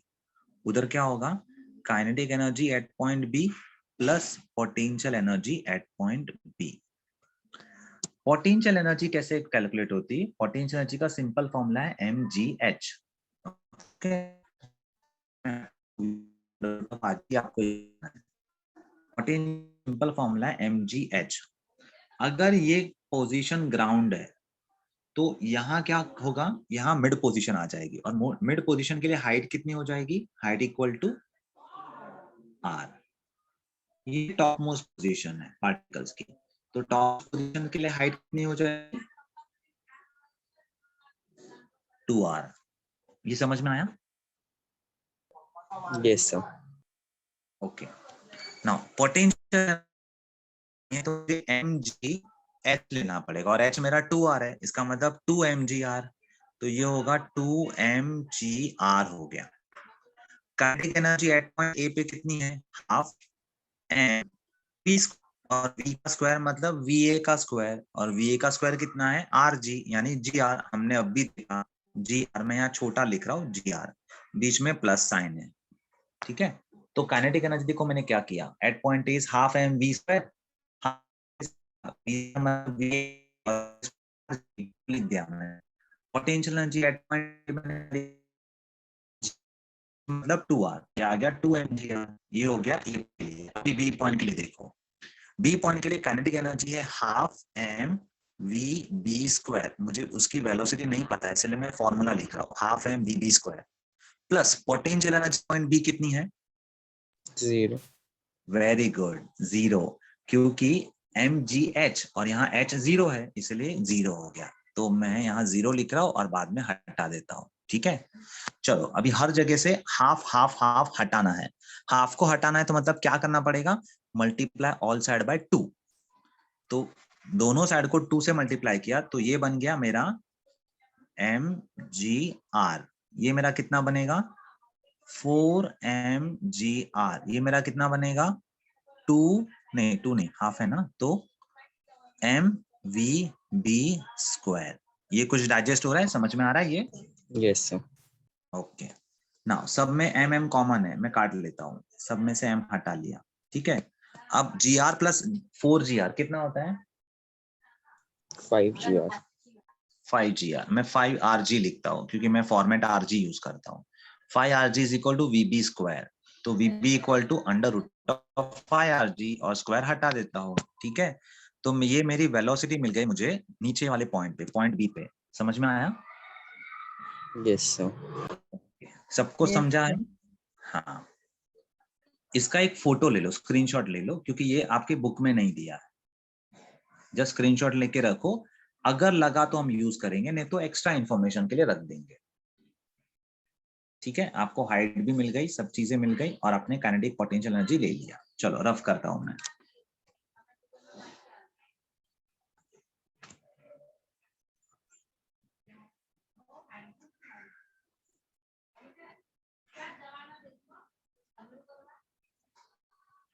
अभी ये जो मिड पॉइंट है ना, इस मिड पॉइंट के बारे में बताना है मुझे। मिड पॉइंट पे टेंशन किधर है? अंदर की तरफ है, और mg किधर है? नीचे। तो कौन सेंट्रिपिटल फोर्स प्रोवाइड कर रहा है? mg, टेंशन, या दोनों? एच mg सी और डी पॉइंट। हाँ, sir tension. Only tension, yes. अकेला टेंशन सेंट्रिपिटल फोर्स प्रोवाइड कर रहा है, मतलब अंदर खिंचाव वाला जो फोर्स है वो टेंशन का है दोनों साइड पे। इस वाले केस में टेंशन ऊपर था, mg नीचे था, तो दोनों का सब्ट्रैक्शन था। इस केस में दोनों नीचे थे, मतलब दोनों का एडिशन था। बट सी और डी वाले केस में क्या हो रहा है? टेंशन अकेला ही toward the point of suspension है, और वो सेंटर की तरफ है, मतलब वो अकेला सेंट्रिपिटल फोर्स प्रोवाइड कर रहा है। मतलब T C is equal to T D equal to M V square upon R. अब ये वी स्क्वायर को आप वीसी लेना चाहो या वीडी लेना चाहो, एक ही होगा। मतलब अगर आप यहाँ पर वेलोसिटी निकालोगे तो वो एक ही आएगी, चाहे आप सी पॉइंट पे लो या डी पॉइंट पे। यहाँ वेलोसिटी कैसे निकालेंगे? यहाँ तो टेंशन खाली अप अंदर की तरफ है, ज्यादा है या कम नहीं बता सकते, क्योंकि ऊपर वाले पॉइंट पे टेंशन सबसे कम है, नीचे वाले पॉइंट पे टेंशन सबसे ज्यादा है। तो मिडल वाले पॉइंट पे टेंशन एवरेज होगा, ना ज्यादा ना कम। अभी ज्यादा ना कम बीच वाली वैल्यू कैसे ढूंढेंगे? नहीं ढूंढ सकते। तो ये फॉर्मूला सिर्फ टेंशन का फॉर्मूला है, बट वेलोसिटी निकालने के लिए हमें क्या यूज करना पड़ेगा? हमें फिर से एक और मेथड यूज करनी पड़ेगी। नॉट एग्जैक्टली नई मेथड, अभी जो यूज की थी वही मेथड। कौन सी वाली? Conservation of energy principal. अब यहां कैसे यूज करेंगे? हम या तो ए पॉइंट को सी पॉइंट से कंपेयर करेंगे, दोनों की टोटल एनर्जी सेम है, या तो बी पॉइंट को सी से कंपेयर करेंगे, दोनों की टोटल एनर्जी सेम है। बोलो किससे किसको कंपेयर करना है? ए टू सी या B to C? A to C. B to C, सही बोला। बी टू सी कंपेयर करना इजी हो जाएगा, क्योंकि बी पॉइंट पे पोटेंशियल एनर्जी की वैल्यू 0 है, तो हमें वहां पर सब्स्टिट्यूशन का रोल मिल जाता है 0 पुट करते ही। तो टोटल एनर्जी इस बार फटाफट ले रहा हूं, total energy at point B equal to total energy at point C, ठीक है। तो मैं यहाँ पर काइनेटिक एनर्जी बी लिख रहा हूँ प्लस पोटेंशियल बी लिख रहा हूँ, वहां पर मैं काइनेटिक सी लिख रहा हूँ प्लस पोटेंशियल सी लिख रहा हूँ। काइनेटिक एट बी वो कितना होगा? Half M V square. अब भी निकाला था, कितना आया था? 5RG। 5RG, yes. तो यहाँ 1 को हटाओ, मैं इसकी जगह पे 5 डाल रहा हूँ, और यहाँ मैं GR डाल देता हूँ। Potential energy at B point 0 है, kinetic energy at half M VC square, and potential energy at point C कितनी होगी? Potential energy at point C MGH, H कितना है? R। MGR। Very good, MGR। तो ये जस्ट MGR होगा, ठीक है। सब में से पहले MMM कैंसिल कर लेते हैं। तो यहाँ का M कैंसिल, यहाँ का M कैंसिल, यहाँ का M कैंसिल, 0 में तो कुछ कैंसिल करने की जरूरत ही नहीं है। उसके बाद पूरे इक्वेशन को मल्टीप्लाई बाय 2 कर लेते हैं, तो इधर हो जाएगा 5GR, ये जरूरत नहीं है। उधर बनेगा VC स्क्वायर, और नेक्स्ट वाला बनेगा 2GR। ओके, फिर 2GR को इधर लेकर आते हैं, 5GR में से वो माइनस हो गया, कितना बचेगा? 3GR। 3GR equal to VC square. Square हटा लिया तो इधर आएगा अंडर रूट ऑफ 3GR या 3RG। मेरा पैटर्न 3RG है, तो 3rg इक्वल टू vc। ये मेरी वेलोसिटी पे और इतनी वेलोसिटी मेरे डी पॉइंट पे भी होगी। ठीक है, तो आपको तीनों पॉइंट की वेलोसिटी मिल गई जो मैंने मेथड आपको दिखाई। इसका भी स्क्रीनशॉट ले लो, ये भी आपको कहीं ना कहीं यूज हो जाएगा एमसीक्यूज में। Yes. डन, चलो आगे जाते हैं। अब आप मुझे बताओ, कोई एक जन बताओ तीनों पॉइंट की वेलोसिटी की कितनी वैल्यू है।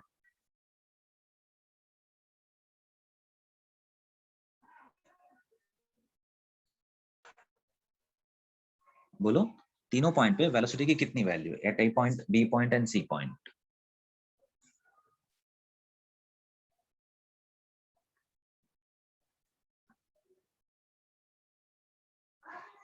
Tell So at point A, it's under root RG. At okay, point B, under root 5 RG. And at point C and point D, it's under root 3 RG. Very Yes. Good. कहाँ maximum है, कहाँ minimum है? B पे maximum है, ए पे minimum है। Good good. ये MCQs के लिए बनेगा, याद रखो। Vertical circular motion, the velocity maximum at point A which is highest point, point B which is lowest point, point C midway point, point E any arbitrary point. Answer is तो question repeat करो ना। B, no? yes, B. The velocity maximum at point in a vertical circular motion is at point A highest, B lowest, C midway, E any arbitrary point. Answer is B. ठीक है, देखो मैं MCQs भी आपको जोड़ के दे रहा हूं, मतलब इससे सोचो कि आप सम्स भी सॉल्व कर रहे हो, कॉन्सेप्ट भी सीख रहे हो, उसके रिलेटेड एमसीक्यूज भी देख रहे हो। तो एक एक बता रहा हूँ, जबकि हम दूसरे और भी बहुत सारे एमसीक्यूज बना सकते हैं। ध्यान देना इस सारी चीजों को। चलो आगे जाते हैं। अभी हमने तीनों पॉइंट पे हमने 3 टेंशन बना लिए थे। अपर मोस्ट पोजीशन पे फटाफट पढ़ लेते। Both weight mg and force due to tension TA are downward direction, that is toward the centre. In this case, the resultant is used only as a centripetal force, मतलब दोनों मिला के centripetal force provide कर रहे। Thus, if VA is a speed at the uppermost point, then mg plus TA equal to mVA square by r होगा। Now, radius r of the circular motion is the length of the string for minimum possible speed at this point, or if the motion is to be realized with the minimum possible energy, TA should be 0. Therefore, VA minimum equal to under root of RG. अब ये minimum क्यों बोल रहे हैं? क्योंकि इनका कहना है सर्कुलर मोशन को कंटिन्यूस रखने के लिए, कम से कम इतनी स्पीड तो एट पॉइंट पे होनी चाहिए, अंडर रूट ऑफ RG। अगर इससे कम स्पीड किसी पार्टिकल की ए पॉइंट पे हुई ना, तो पार्टिकल आगे जाकर सर्कल पूरा परफॉर्म नहीं कर पाएगा। वो कैसा परफॉर्म करेगा? यहां से ऐसे ऊपर जाएगा, यहां से ऐसे ऊपर जाएगा, और ऊपर जाते ही फिर ऐसे गिर जाएगा। क्यों? क्योंकि इस पॉइंट पे उसको जो स्पीड चाहिए थी कम से कम अंडर रूट ऑफ RG, उतनी उसको नहीं मिली। अगर वो नहीं मिली तो फिर वो पूरा सर्कल कंप्लीट नहीं करेगा। मतलब this is the minimum speed possible करने के लिए हमें एट पॉइंट ए टेंशन 0 लेना पड़ेगा। मैं हर बार ये नहीं बोलूंगा कि टेंशन ऊपर वाले पॉइंट पे एग्जैक्टली 0 है, मैं बोलूंगा कम से कम है। इसलिए मैंने भी आपको पूछा था कम से कम। थोड़ा ज्यादा भी रहा ना, कम से थोड़ा ऊपर भी रहा ना 1 न्यूटन का, तो भी आपकी वेलोसिटी की वैल्यू थोड़ी इंक्रीज हो जाएगी। ओके, चलो लोअर मोस्ट पोजीशन पे बात करते हैं। Force due to tension TB is vertically upward, that is toward the center and opposite to mg. In this case also, the resultant is a centripetal force.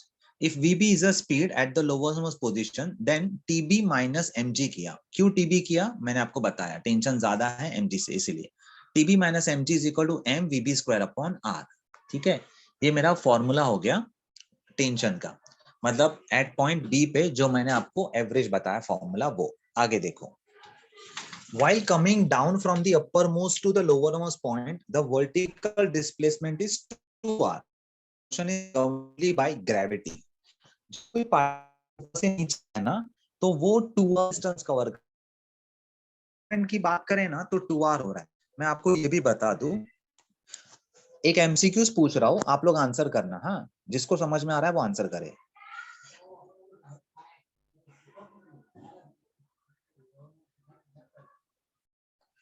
Particle अगर ऊपर है, यहाँ पर है point, top point A point पे है, वहां से वो नीचे आ रहा है, तो जब पार्टिकल ए पॉइंट से बी आ रहा है तो वो डिस्टेंस कवर करता है, कितना डिस्प्लेसमेंट, कितना डिस्प्लेसमेंट, एक मिनट, हाँ मेरे को लिखने दो पहले, और कितना डिस्प्लेसमेंट लिखा है मैंने, कितना डिस्टेंस, ये दूसरा ऑप्शन हुआ। तीसरा ऑप्शन देखो, कितना डिस्प्लेसमेंट कवर करता है और कितना डिस्टेंस कवर करता है, और चौथा ऑप्शन कितना डिस्प्लेसमेंट कवर करता है, सॉरी कितना डिस्प्लेसमेंट कवर करता है और कितना डिस्टेंस कवर करता है। सोचो और आंसर करो। पहला ऑप्शन डिस्प्लेसमेंट है, दूसरा डिस्टेंस है। अगर particle A to B position आ रहा है, टॉप टू बॉटम, तो कितना डिस्प्लेसमेंट कवर करता है और कितना distance. Displacement Sir, is what? 2r.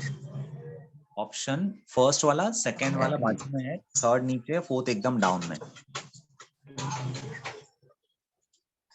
तो fourth.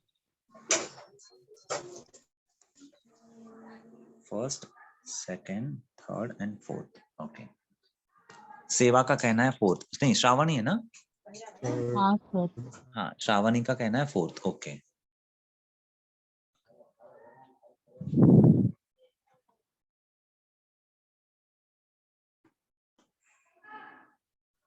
कितना डिस्प्लेसमेंट कवर करता है और कितना डिस्टेंस।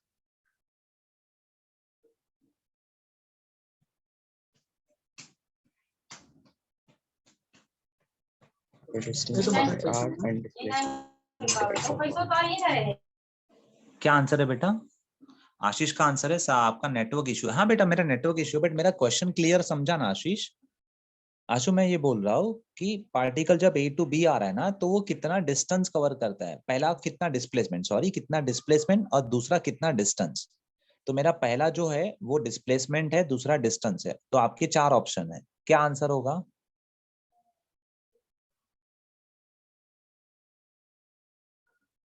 सार्थक बचा, कितना आएगा answer?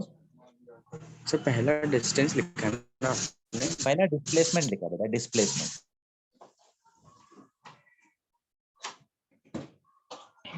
Sir 4। Displacement, second is distance.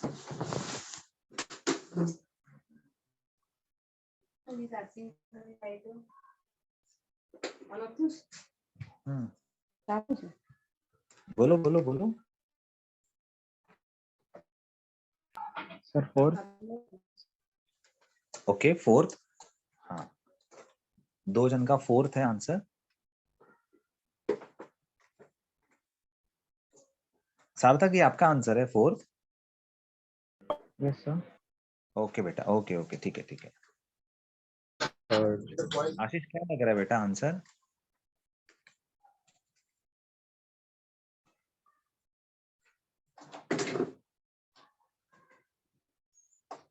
Sir मुझे फोर्थ और थर्ड में थोड़ा डाउट है। ओके ठीक है, no problem no problem. Fourth और थर्ड में डाउट है। और कौन है? माधवी सर आंसर दे बेटा। पूनम ने भी आंसर दिया है शायद, रुको मैं चेक करता हूँ। पूनम का सर। फोर्थ है। ओके बेटा, हाँ बोलना बेटा बोल। सर 4 कैंसिल सर, थर्ड है। अच्छा फोर्थ कैंसिल, थर्ड है, गुड वन, चलो ठीक है। अमन क्या लगता है बेटा? अमन, अंकिता क्या लगता है बच्चा? बेटा बोलो ना, ऐसे शांत मत बैठो। ठीक है बेटा फोर्थ, ओके। अमन क्या लगता है बेटा? अमन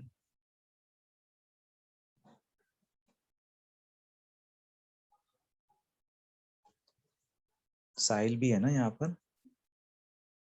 हाँ साहिल अभी भी साइकिल पे बैठा है। हे प्रभु तेरा कुछ नहीं होगा। आरबिया ने आंसर दिया है। Arbia sir distance is pi R and displacement is 2r। Okay ये आदित्य का आंसर है। आरबिया थर्ड ऑप्शन बता रही है। आदि बोल रहे हैं distance is pi R and displacement is 2r। Okay Ashish I think fourth, good one. Rajalakshmi 3, thank you बच्चा राजलक्ष्मी। ऐसे ऐसे आंसर दिया करो, ठीक है? मैं नाम ना लूं ना तो भी आंसर दो, हाँ अच्छा लग रहा है। चलो अभी हम आंसर देख लेते हैं। सबके अच्छे आंसर है, 2 और 3 में ही सबने मोस्टली आंसर दिया है। अगर कोई सर्कल कंप्लीट होता है ना, तो सर्कल कंप्लीट होने के टाइम डिस्प्लेसमेंट 0 होता है, बट हाफ सर्कल में क्या होता है, हाफ सर्कल में पार्टिकल टॉप पोजीशन से बॉटम पोजीशन आता है, तो ये डिस्प्लेसमेंट कवर हुआ। मतलब यहाँ पर r और यहाँ r, मतलब 2r कवर हुआ। तो 2r देखो इधर भी है और इधर भी है, मतलब ये दोनों ऑप्शन आपके राइट है। बट डिस्टेंस की बात करें ना, तो जब एक सर्कल कंप्लीट होता है तो पूरे सर्कल का जो सरकमफेरेंस है वो 2 पाई आर है। तो आधे सर्कल का कितना होगा, 2 पाई आर बाय 2, मतलब पाई आर। तो देखो पाई आर इधर है, इसका मतलब third option is right. Yes, ये sir. ये पता है बेटा, एमसीक्यूज ये सीईटी में पूछे हैं, नीट में पूछे हैं एमसीक्यूज। आप यकीन नहीं मानोगे, इतने इजी और इतने ट्रिकी। आपको ट्रिकी भी लगता होगा, बट ऐसे एमसीक्यूज नीट में आते हैं। आपको सिर्फ तभी सोच रखनी है आपकी, क्या आप सोच रहे हो डिस्टेंस और डिस्प्लेसमेंट। एक मोमेंट पे मुझे भी डाउट आता है कि ये कैसे सोचते हैं, बट जब हम सॉल्यूशन चेक करते हैं ना इसके, तब पता चलता है कि ये लोग डिस्टेंस और डिस्प्लेसमेंट को ऐसे काउंट करते हैं, ए टू बी डिस्प्लेसमेंट और ए टू पूरा घूम के आने वाला डिस्टेंस। तो उस हिसाब से सी इज योर राइट आंसर, ठीक है? चलो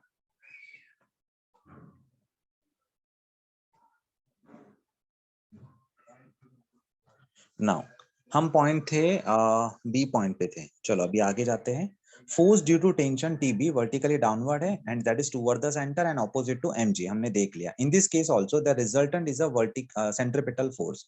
if VB is a speed at the lower point, then TB minus MG equal to M V square by R upon M VB square by R. Okay, while coming down from the top position to the lower position, the vertical displacement is 2r। इसको देखकर मुझे याद आया कि जब हम top position से bottom आते हैं तो वर्टिकल जो डिस्प्लेसमेंट कवर हुआ है वो 2r है, and the motion is only govern by gravity, और सिर्फ ये ग्रेविटी की वजह से होता है। Hence the corresponding decrease in the gravitational potential energy is converted into kinetic energy. What they are thinking is कि ऊपर से नीचे आने में पोटेंशियल एनर्जी कम हो रही है, और उसका इंपैक्ट किसको मिल रहा है, काइनेटिक एनर्जी को, और वो बढ़ रही है। तो इधर mg2r क्या लिखा है, mg2r is the difference in potential energy. Top position पे पोटेंशियल एनर्जी है mg2r और बॉटम पॉइंट पे पोटेंशियल एनर्जी 0। डिफरेंस कितना आया, mg2r। ओके, और ये दोनों क्या है, difference in kinetic energy. Kinetic energy कहां, half M V B square, और काइनेटिक एनर्जी कम कहां है, ऊपर, यानी half M V A square. दोनों का डिफरेंस, ये डिफरेंस इन दोनों के डिफरेंस के बराबर। समझ रहे हो, पोटेंशियल एनर्जी में लॉस हो रहा है, काइनेटिक एनर्जी में गेन हो रहा है। तो जो loss in potential energy equal to gain in kinetic energy. तो पोटेंशियल एनर्जी का लॉस है mg2r, काइनेटिक एनर्जी का गेन है half M V B square minus half M V A square. Now आगे सब में से mm काट दिया, mm काट दिया दोनों में से, तो इधर क्या बचेगा, हाफ हाफ भी काट दिया। देखो हाफ हाफ काट के उन्होंने क्या किया, सामने भेज दिया। तो यहाँ पर क्या बचा, 4rg हो गया। इधर क्या आया, VB square minus V A square. ये एक फॉर्मूला तैयार हो गया, याद रखो ये एक फॉर्मूला तैयार हुआ, VB square minus V A square is equal to 4rg। ये कहीं ना कहीं आपको काम आएगा जब आगे कोई प्रॉब्लम सॉल्व करना होगा तब भी, ठीक है? ये फॉर्मूला अपना तैयार हो गया। आगे यूजिंग दिस इक्वेशन, कौन सा वाला, इक्वेशन नंबर 1.11 एंड 1.10, ये दोनों इक्वेशन यूज करके हम वीबी स्क्वायर की वैल्यू निकाल सकते हैं, वो भी मिनिमम वैल्यू, क्योंकि हम वीए की मिनिमम वैल्यू यूज कर रहे हैं। तो वीए की मिनिमम है अंडर रूट ऑफ आरजी, उसका स्क्वायर करेंगे तो आरजी होगा, वो सामने चला गया तो वो ऐड हो जाएगा, 4rg plus RG 5rg, root निकाला तो अंडर रूट ऑफ 5rg, तो आपको वीबी का वैल्यू मिला। इन्होंने जो यहाँ मेथड यूज की है वो मैंने किस तरीके से ली, कंजर्वेशन ऑफ एनर्जी प्रिंसिपल। इन्होंने यहाँ पर बोला है कि काइनेटिक एनर्जी इंक्रीज हो रही है, पोटेंशियल एनर्जी लॉस हो रही है, उन्होंने ये कॉन्सेप्ट लिया है। लिया तो एनर्जी का ही है बट अलग तरीके से। चलो आगे जाते हैं। अब टेंशन की बात है, हाँ ये भी एक पॉइंट इंपॉर्टेंट है। दोनों पॉइंट का टेंशन का वैल्यू आपके पास है, टेंशन का दोनों का फॉर्मूला आपके पास है। देखो टेंशन एट पॉइंट ए का क्या फॉर्मूला था, यहाँ पर है ये, ठीक है? तो इसको मैं मॉडिफाइड करता हूं, T A equal to M V A square upon R minus M G, बराबर। ये मेरा TA का फॉर्मूला हुआ। अभी TB का फॉर्मूला देखो मेरे पास कहां पर है, ऊपर है TB का फॉर्मूला। तो उसको मैं कैसे लिखता हूँ, ये देखो, TB equal to mVB square upon R plus mg। कुछ समझा आपको? Yes. हाँ, अभी दोनों का डिफरेंस इन टेंशन करना है। डिफरेंस इन टेंशन में आप मुझे बताओ, टेंशन कहाँ ज्यादा है, लोअर या अपर में? Lower. लोअर में। Very good. तो लोअर का टेंशन पहले लिखूंगा, माइनस अपर का टेंशन करूंगा, ठीक है। तो लोअर टेंशन का फॉर्मूला क्या था? लोअर टेंशन का mVB square upon R plus mg minus lower का अपर का फॉर्मूला, अपर का minus mVA square upon R minus minus plus mg। Okay, अभी मैं ब्लैक कलर से लिखता हूँ। Difference in tension TB minus TA equal to how much? अभी मेरे पास VB का भी वैल्यू है और VA का भी वैल्यू है, तो चाहिए तो मैं दोनों का वैल्यू साथ में डाल सकता हूँ, ठीक है। तो दोनों का वैल्यू कितना है? इसका VB का अंडर रूट ऑफ 5RG है, VA का RG है। तो मैं उस तरीके से आंसर डाल देता हूँ, m VB का है ना 5RG, तो मैं पहले 5 लिखना चाहिए था मुझे, 5mgr अपॉन R बराबर। फिर प्लस ये देखो mg प्लस mg मतलब 2mg, ये रहा 2mg माइनस VA का वैल्यू डाल रहा हूँ, VA का वैल्यू आपका है RG, तो ये हो जाएगा m। Sir, mg subtract cancel होना चाहिए, माइनस नहीं ना बेटा, इसमें mg प्लस है बेटा, इसमें mg प्लस है, इसमें mg माइनस है। तो जब आप TB माइनस TA करते हो तो ये माइनस माइनस प्लस हो जाएगा। Yes. इसलिए दोनों ऐड हो गए, ठीक है। तो 2mg हो गया। अभी ऊपर वाले में VB का वैल्यू मैंने डाला 5gr और नीचे R है, और नीचे वाले में जस्ट gr और नीचे R है, तो यहाँ का RR कैंसल, यहाँ का RR कैंसल। ये आपका आया 5mg, ये आया आपका 2mg मतलब 7mg, ये आया आपका माइनस mg मतलब 6mg। तो डिफरेंस इन टेंशन कितना आएगा? Difference in tension is 6mg। दिख रहा है आपको equation number 1.15, difference in tension is 6mg। इसके ऊपर भी सम आते हैं, आपको दो टेंशन की वैल्यू दे दिया और आपको पूछा find the difference in tension between lowest and upper most point, तो आपको वैल्यू पता होनी चाहिए। टेंशन का डिफरेंस नहीं भी दिया होगा तो भी आपको m और g का वैल्यू पता होगा, तो भी आप निकाल सकते हो। TB minus TA equal to 6mg, है ना। कितनी सारी चीजें इसमें बन पा रही है। चलो आगे जाते हैं। ये सब छोटे छोटे डेरिवेशन और भी छोटे करके आपको सिर्फ फॉर्मूला बता दिया इन्होंने। मतलब ये चैप्टर में MCQs बहुत बनते हैं, बहुत ज्यादा, मतलब जितना आप सोच नहीं सकते उससे ज्यादा MCQs बन पाएंगे।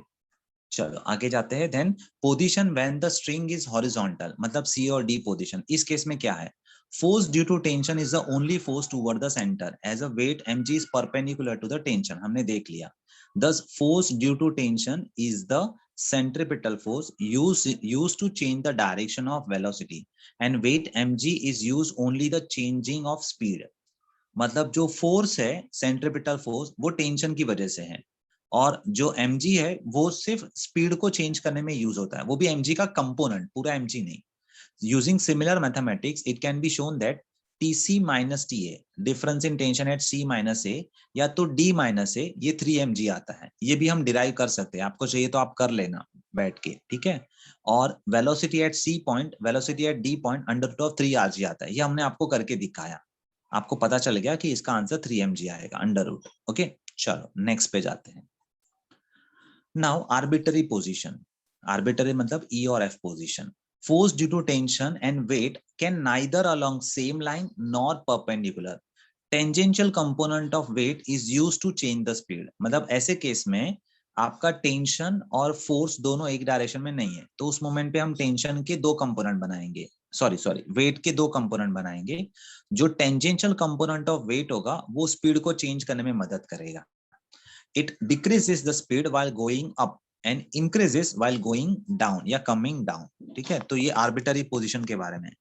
बेस्ट पार्ट इज आपको आर्बिट्ररी पोजीशन में वेलोसिटी कैलकुलेट नहीं करनी है, टेंशन कैलकुलेट नहीं करना है, आर्बिटरी पोजीशन सिर्फ ये बताता है कि ऑल अदर पोजीशन पे क्या होता है कि जो mg है उसके दो कंपोनेंट बनते हैं, एक कंपोनेंट टेंशन के सपोर्ट में या उसके खिलाफ चले जाते हैं, और दूसरा कंपोनेंट हमेशा पार्टिकल की वेलोसिटी को या तो कम या तो ज्यादा करने में मदद करता है। ठीक है, बस इतना ही आपका आर्बिटरी पोजीशन है।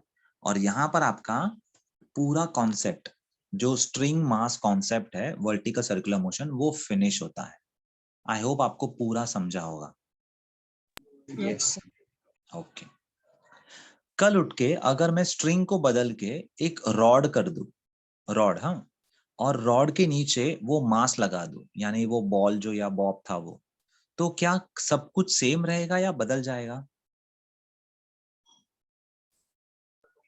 सर स्ट्रिंग नहीं है। स्ट्रिंग को हटा के रॉड लगा दिया और रॉड के नीचे वो बॉब लगाया, तो सब कुछ सेम रहेगा या बदल जाएगा? बदलेगा। बदल जाए। यस, बदल जाएगा। क्या बदलेगा पता है? स्ट्रिंग को स्लैकन होने का परमिशन है जब टॉप पॉइंट पे था, रॉड को ऐसा स्लैकन होने का परमिशन नहीं है। स्ट्रिंग में टेंशन बढ़ेगा जब बी पॉइंट आएगा, रॉड में ऐसा कुछ पॉइंट पे टेंशन उसी है, तो टेंशन अंदर की में हमारा जो कॉन्सेप्ट है ना वो बदल जाता है। इस कॉन्सेप्ट को क्या कहते हैं पता है? कैंटिलीवर। क्या कहते हैं? कैंटिलीवर। कैंटिलीवर में क्या होता है, एक स्ट्रिंग की जगह पे रॉड आ जाता है और नीचे बॉब होता है। इस टाइप के पेंडुलम मोशन को हम कैंटिलीवर कहते हैं। कहीं वर्ड नहीं लिखा है बट याद रखो ये, ठीक है। और जो स्ट्रिंग और मास वाला है ना उसको पेंडुलम कहते हैं, simple pendulum, string mass concept. चलो अब हम कैंटिलीवर की बात करते हैं। Case 2, mass tied to the rod, मतलब रॉड को मास लगा दिया है। Consider a bob which is point mass tied to a practically massless and rigid rod and whirled along a vertical circle. Rod है बट मासलेस है, बहुत पतला सा है, एकदम हल्का सा, उसके नीचे मास लगा दिया, उसको वर्टिकल सर्कल कर रहे हैं। The basic difference between rod and the string is that string needs some tension at all point. String को हमेशा टेंशन चाहिए हर एक पॉइंट पे, including the uppermost point also, क्योंकि अपर मोस्ट पॉइंट पे जाएंगे ना तो टेंशन अगर हमने 0 कर दिया तो सीधा स्ट्रिंग स्लैकन होकर नीचे आएगा, यानी वो मास को क्या करेगा, गिरा देगा। जैसे मास यहाँ से ऊपर उठा, इधर पहुंचा और इधर टेंशन 0 दिखा दिया ना मैंने स्ट्रिंग के अंदर, तो बॉब ऐसे गिर जाएगा, आगे का सर्कुलर मोशन नहीं करेगा। ठीक है, ये स्ट्रिंग वाले केस में होता है। हमारे केस में क्या होता है, हमारे केस में रॉड अगर यहाँ से ऊपर भी गया ना तो रॉड यहाँ पर आपको ऐसा दिखेगा, ऐसा, और उसके नीचे मास है, तो वो उधर 0 भी हो गया ना, रॉड के अंदर का टेंशन TA 0 हो गया, तो भी रॉड को परमिशन नहीं है कि बॉब को ऐसे नीचे गिरा दे। आगे जाकर रॉड किधर पहुंचेगा, इधर पहुंचेगा ऐसे, तो वो बॉब इधर लेकर आएगा, आगे जाके रॉड इधर पहुंचेगा, बॉब इधर लेकर आएगा, और बाद में रॉड इधर आ जाएगा, बॉब इधर आ जाएगा, मतलब एनी हाउ वो बॉब को ऐसे ही घुमाएगा। समझ रहे हो ये चीज? Yes sir. हाँ, मतलब टेंशन चाहे तो सर्कुलर मोशन ना होने दे, बट रॉड चाहकर भी सर्कुलर मोशन नहीं होने दे सकता, उसको सर्कुलर मोशन करके देना ही पड़ेगा, क्योंकि वो स्लैकन नहीं हो सकता है इसकी वजह से। तो टेंशन के पास ये परमिशन था, स्ट्रिंग के पास, सॉरी टेंशन नहीं, स्ट्रिंग के पास। तो basic difference between rod and string is that string need some tension at each and every point including uppermost point. Thus, a certain minimum speed, that is equation number 1.10 आपने देखा, V minimum under root of RG is necessary at the uppermost point in the case of a string. But in the case of rod, as a rod is rigid, such condition is not necessary. Rod rigid है ना, तो उसको ऐसी कोई condition की जरूरत ही नहीं है। एक सेकंड ना, मेरे हाथ से पेज बदल हो गया है, रुको रुको रुको, ओके, हाँ,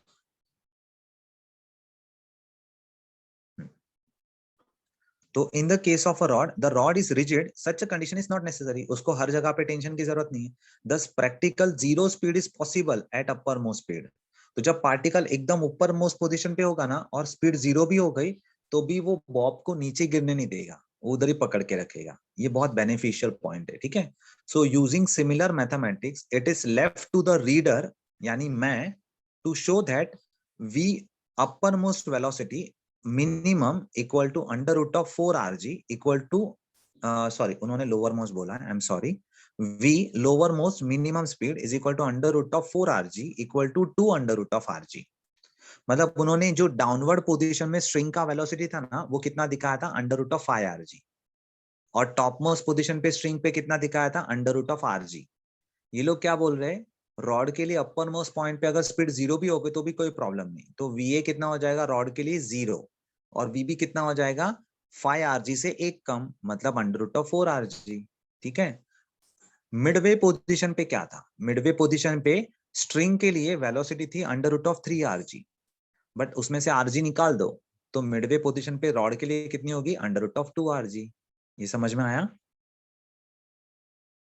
Yes. हम हर जगह से VA को माइनस कर रहे हैं क्योंकि हमने हर जगह पे VA को ऐड किया था। आपको याद है तो conservation of energy principal, A और B पॉइंट में कंपैरिजन कर रहे थे, तभी हमने दोनों साइड पे VA VB वेलोसिटी ली थी और VA की velocity under root of RG ली थी, जो हमने कहीं ना कहीं ऐड की। बट रॉड के केस में अगर VA 0 हो गया तो VB की वैल्यू 5rg से कम हो जाएगी, यानी 4rg, वो भी अंडर रूट। और मिडवे पोजीशन में भी हमने ऐसे ही कुछ किया था, तो उस केस में 3rg से कम हो जाएगी, यानी अंडर रूट ऑफ 2rg। जबकि टेंशन, डिफरेंस इन टेंशन में कुछ फर्क नहीं पड़ेगा, difference in tension at upper most and lower most point remain the same as 6 mg। ठीक है, तो ये सेम रहेगा। कुछ समझ में आया ये सारे कॉन्सेप्ट? Yes, sir. मैंने क्या नाम लिया था वो रॉड और बॉब का जो कॉम्बिनेशन है उसका Cantilever. क्या Cantilever. स्पेलिंग? हाँ दी स्पेलिंग।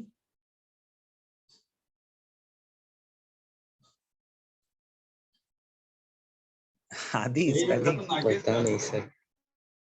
तो तूने बोला तो बोला वो था, स्पेलिंग बता दे, जो बोला उसका स्पेलिंग बता दे। सर रॉन्ग हो जाएगा प्रोनाउंसिएशन में बोलूंगा तो। ओके ना, तो कहाँ, मुझे भी कहाँ आता है, गलत तो गलत।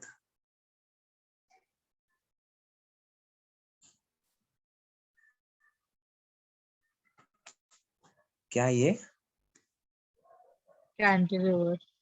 हाँ, इट इज कैंटिलीवर, कैंडी नहीं है, कैंडी मतलब आप वो क्या खाते हो, आइसक्रीम खाते हो, वो कैंडी की Sweet बात नहीं चल रही। candy. हाँ इट इज कैंटिलीवर, कैंटिलीवर। ठीक है, ओके चलो।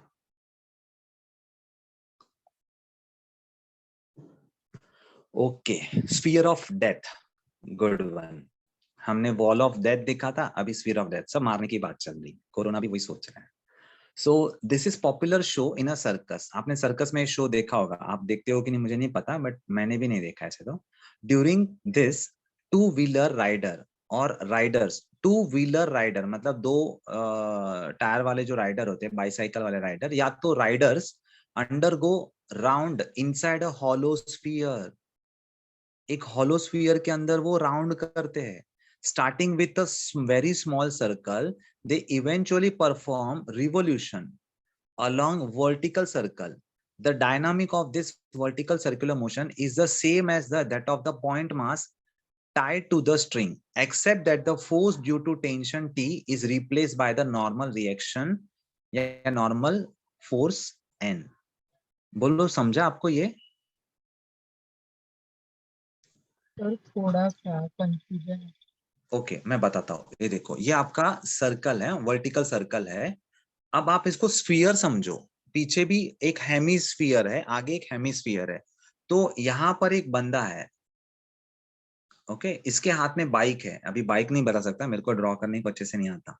तो ये बाइक लेके क्या कर रहा है, सर्कुलर मोशन करना चाहता है, बट उसको कैसा सर्कल करना है, पूरा वर्टिकल सर्कल परफॉर्म करना है, जबकि वो स्फीयर के अंदर है और स्फीयर पूरा ट्रांसपेरेंट है, हम देख पा रहे हैं स्फीयर को बाहर से, और वो पर्सन अंदर है। ठीक है, तो वो पहले क्या करेगा, वो यहाँ से बाइक चालू करेगा, देखो ना ध्यान से देखो, बाइक यहाँ से चालू करेगा, यहाँ से, अरे रे रे रे रे रे रे रे रे रे रे रे रे रे, एक तो पहले मेरा सर्कल ठीक से नहीं बनता, उल्टे का ऊपर से गायब होता है।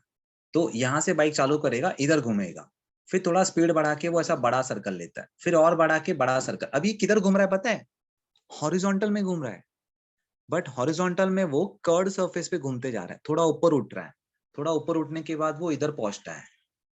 ये अभी भी कर्ड सरफेस ले रहा है। अभी देखो इधर आया, इधर करते करते वो थोड़ा और ऊपर उठेगा एंड देन फाइनली वो पूरा ऐसा सर्कल लेने लगता है, ऐसा ये सर्कल।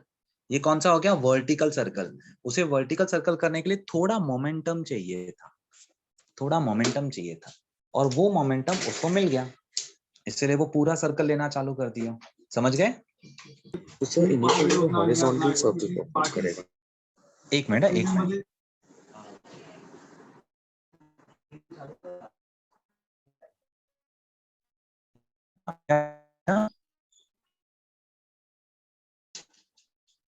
आदि क्या बोला आपने? सर इनिशियली वो मोमेंटम गेन करने के लिए मतलब हॉरिजॉन्टल सर्कल परफॉर्म करेगा। हाँ हाँ, इनिशियली मोमेंटम गेन करने के लिए वो हॉरिजॉन्टल सर्कल ले रहा है।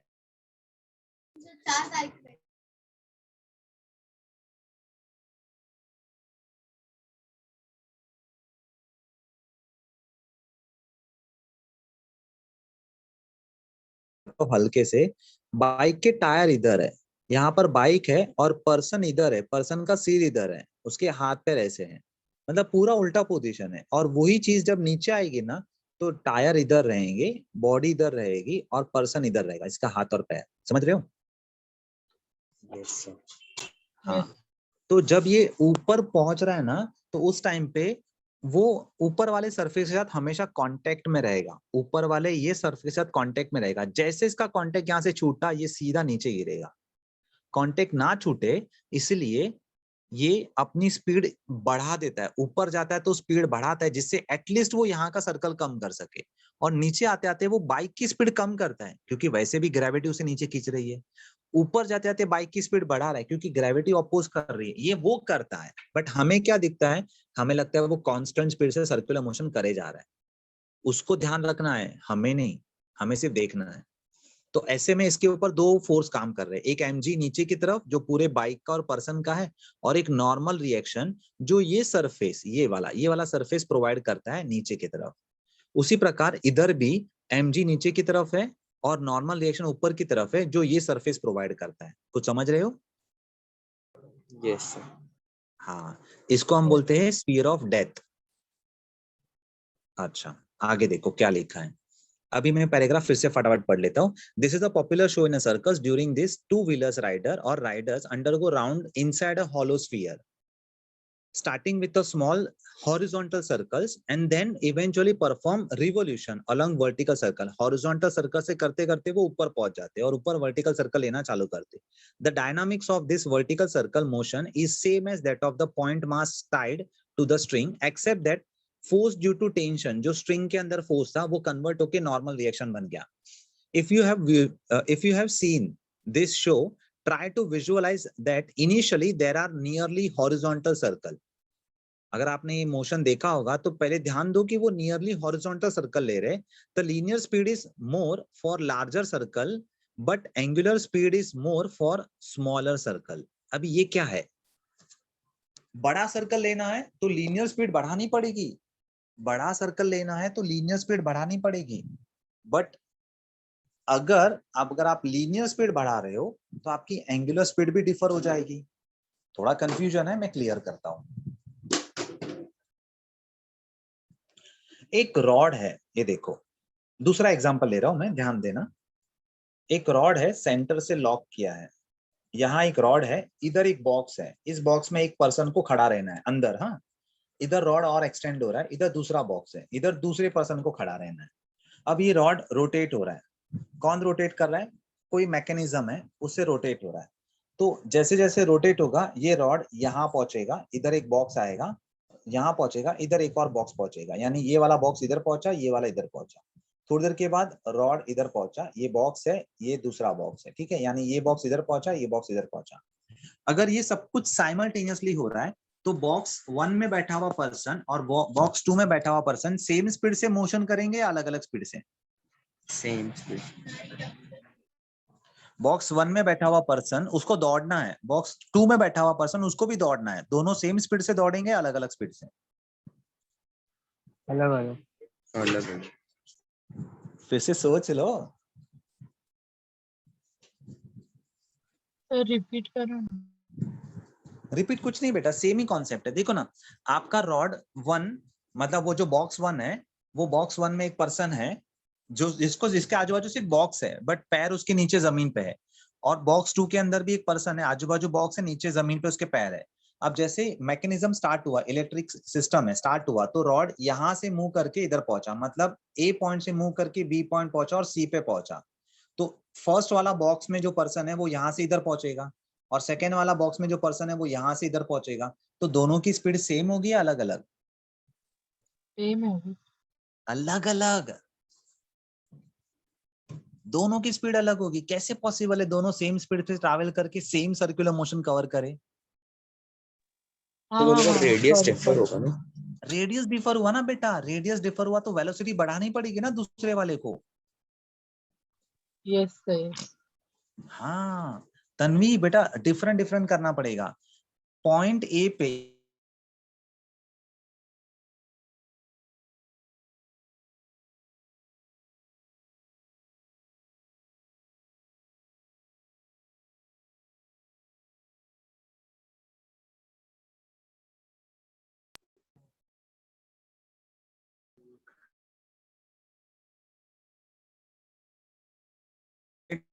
बट बट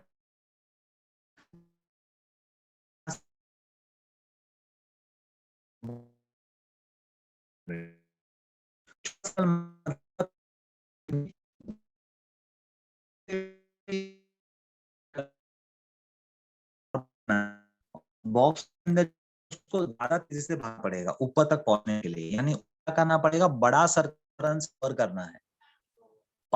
वैल्यू कांस्टेंट है कि इसमें आर है, एक आर है 3 सेंटीमीटर, एक आर है 5 सेंटीमीटर। तो आपको ये बड़ा आर्क 3 सेंटीमीटर छोटा आर्क, दोनों की लीनियर स्पीड बदल जाएगी, दोनों की लीनियर जाएगी, दोनों speed same. V is equal to R. Increases, V increases, omega remains constant. कराने का आई नो आदि, आई नो आवाज ब्रेक होगा, कोई लाइट आई गई वापस। एक मिनट आता हूं मैं। V is equal to R omega ना, तो as R increases, V increases, omega remains constant. Rod को क्या करना है? रॉड को A पोजीशन से B से होकर C से होकर D से होकर वापस A पे आना है। मतलब रॉड पूरा घूमकर A to B C D होकर A पे आएगा। वो पूरा घूमने के लिए मान लो 1 मिनट ले रहा है, तो उसी 1 मिनट पे पहले बॉक्स के इंसान को घूमकर छोटा सर्कल कंप्लीट करना है, और उसी 1 मिनट में बड़े बॉक्स वाले इंसान को बड़ा सर्कल कंप्लीट करना है। समझ पा रहे हो? तो बड़ा रेडियस बड़ा है, इसलिए वेलोसिटी सेकंड की बड़ी होगी, जबकि एंगुलर स्पीड कांस्टेंट होगी। ये केस समझ में आया? ये केस समझ में आया बच्चे लोग? Yes sir. सच्ची बोलो ना, चैप्टर इंटरेस्टिंग भी है, डिफिकल्ट भी है। अगर आपने ध्यान नहीं दिया होगा ना तो आपके सिर के ऊपर से जाएगा चीजें, तो प्लीज ध्यान देना। यहाँ पर क्या लिखा है? If you have seen this show, try to visualise this. Initially there are nearly horizontal circle, मतलब पहले हॉरिजॉन्टल सर्कल ले रहे थे वो लोग। लीनियर स्पीड इज मोर, अब उसको लीनियर स्पीड ज्यादा रखनी पड़ेगी फॉर लार्जर सर्कल, मतलब लीनियर स्पीड बढ़ानी पड़ेगी। अगर वो बनाना चाहता था, किसी को से बड़ा सर्कल लेना है, ज्यादा रख, but angular speed is more for smaller circle. अगर उसे छोटा सर्कल लेना है तो उसी स्पीड से अगर वो छोटा सर्कल लेगा ना तो उसकी एंगुलर स्पीड बढ़ जाएगी। अब आपको मैंने एक बाइक दे दी, वो बाइक की स्पीड मैंने सेट की है 60, मैं छोटा सर्कल घूमने के लिए बोला है, तो आप यहां से शुरू कंप्लीट करके आओगे 60 की स्पीड से, यानी वेलोसिटी आपकी कांस्टेंट, तो आप ये सर्कल जल्दी खत्म कर पाओगे 60 की स्पीड से। मतलब एक सर्कल लगभग 20 सेकेंड लिया, तो 1 मिनट में आप 3 सर्कल कंप्लीट किए। बट उसी स्पीड के साथ वही बाइक को आप बड़े रेडियस या बड़े सर्कल के लिए करोगे तो बड़े सर्कल कंप्लीट करने के लिए उसी स्पीड से घूमकर आने के लिए आपको ज्यादा टाइम लगेगा। 60 सेकेंड, मतलब मैंने पहले केस में 20 सेकेंड बोला था ना sir. I can't see the screen share, not here your voice. Okay, एक सेकेंड, स्क्रीन शेयर भी नहीं दिख रहा है, वॉइस भी नहीं दिख रहा है, रुको।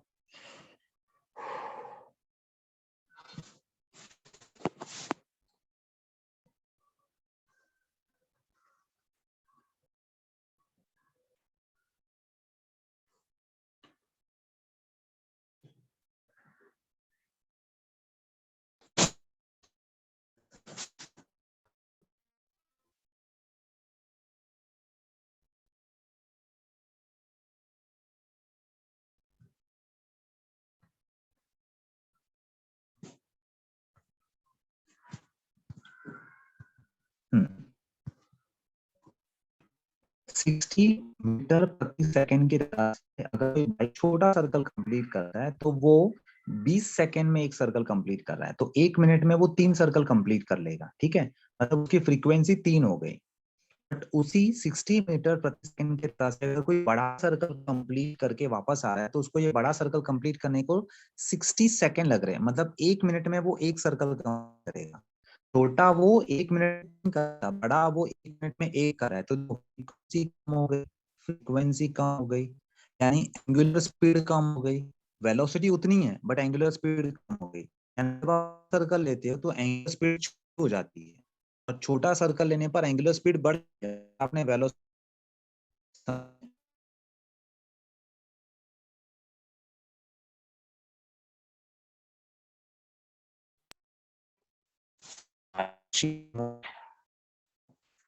अच्छा,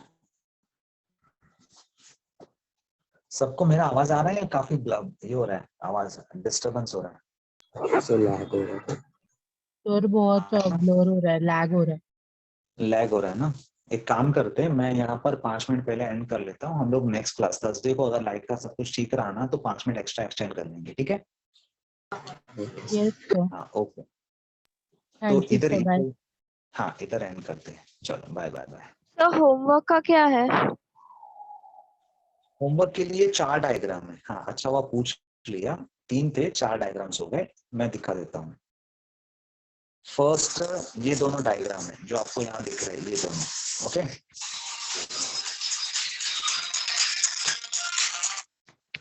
उसके बाद तीसरा डायग्राम आपका ये वाला है, ऊपर वाला फर्स्ट वन। नीचे वाला डायग्राम आपको नहीं बनाना है, ये वाला। एंड फोर्थ वाला डायग्राम आपका ये वाला है, वर्टिकल सर्कल का। अभी ठीक है, ये वाला फोर्थ डायग्राम है। तो 4 डायग्राम्स आप नोटबुक में बना के रखो विथ लेबलिंग के साथ कि आपने क्या क्या लेबल्ड किया है। What is TA, what is TB and what is MG, what is MG sin theta, ये सब लेबलिंग के साथ। ठीक है, चलो एंड करते हैं यहाँ पर। Bye bye. Bye sir.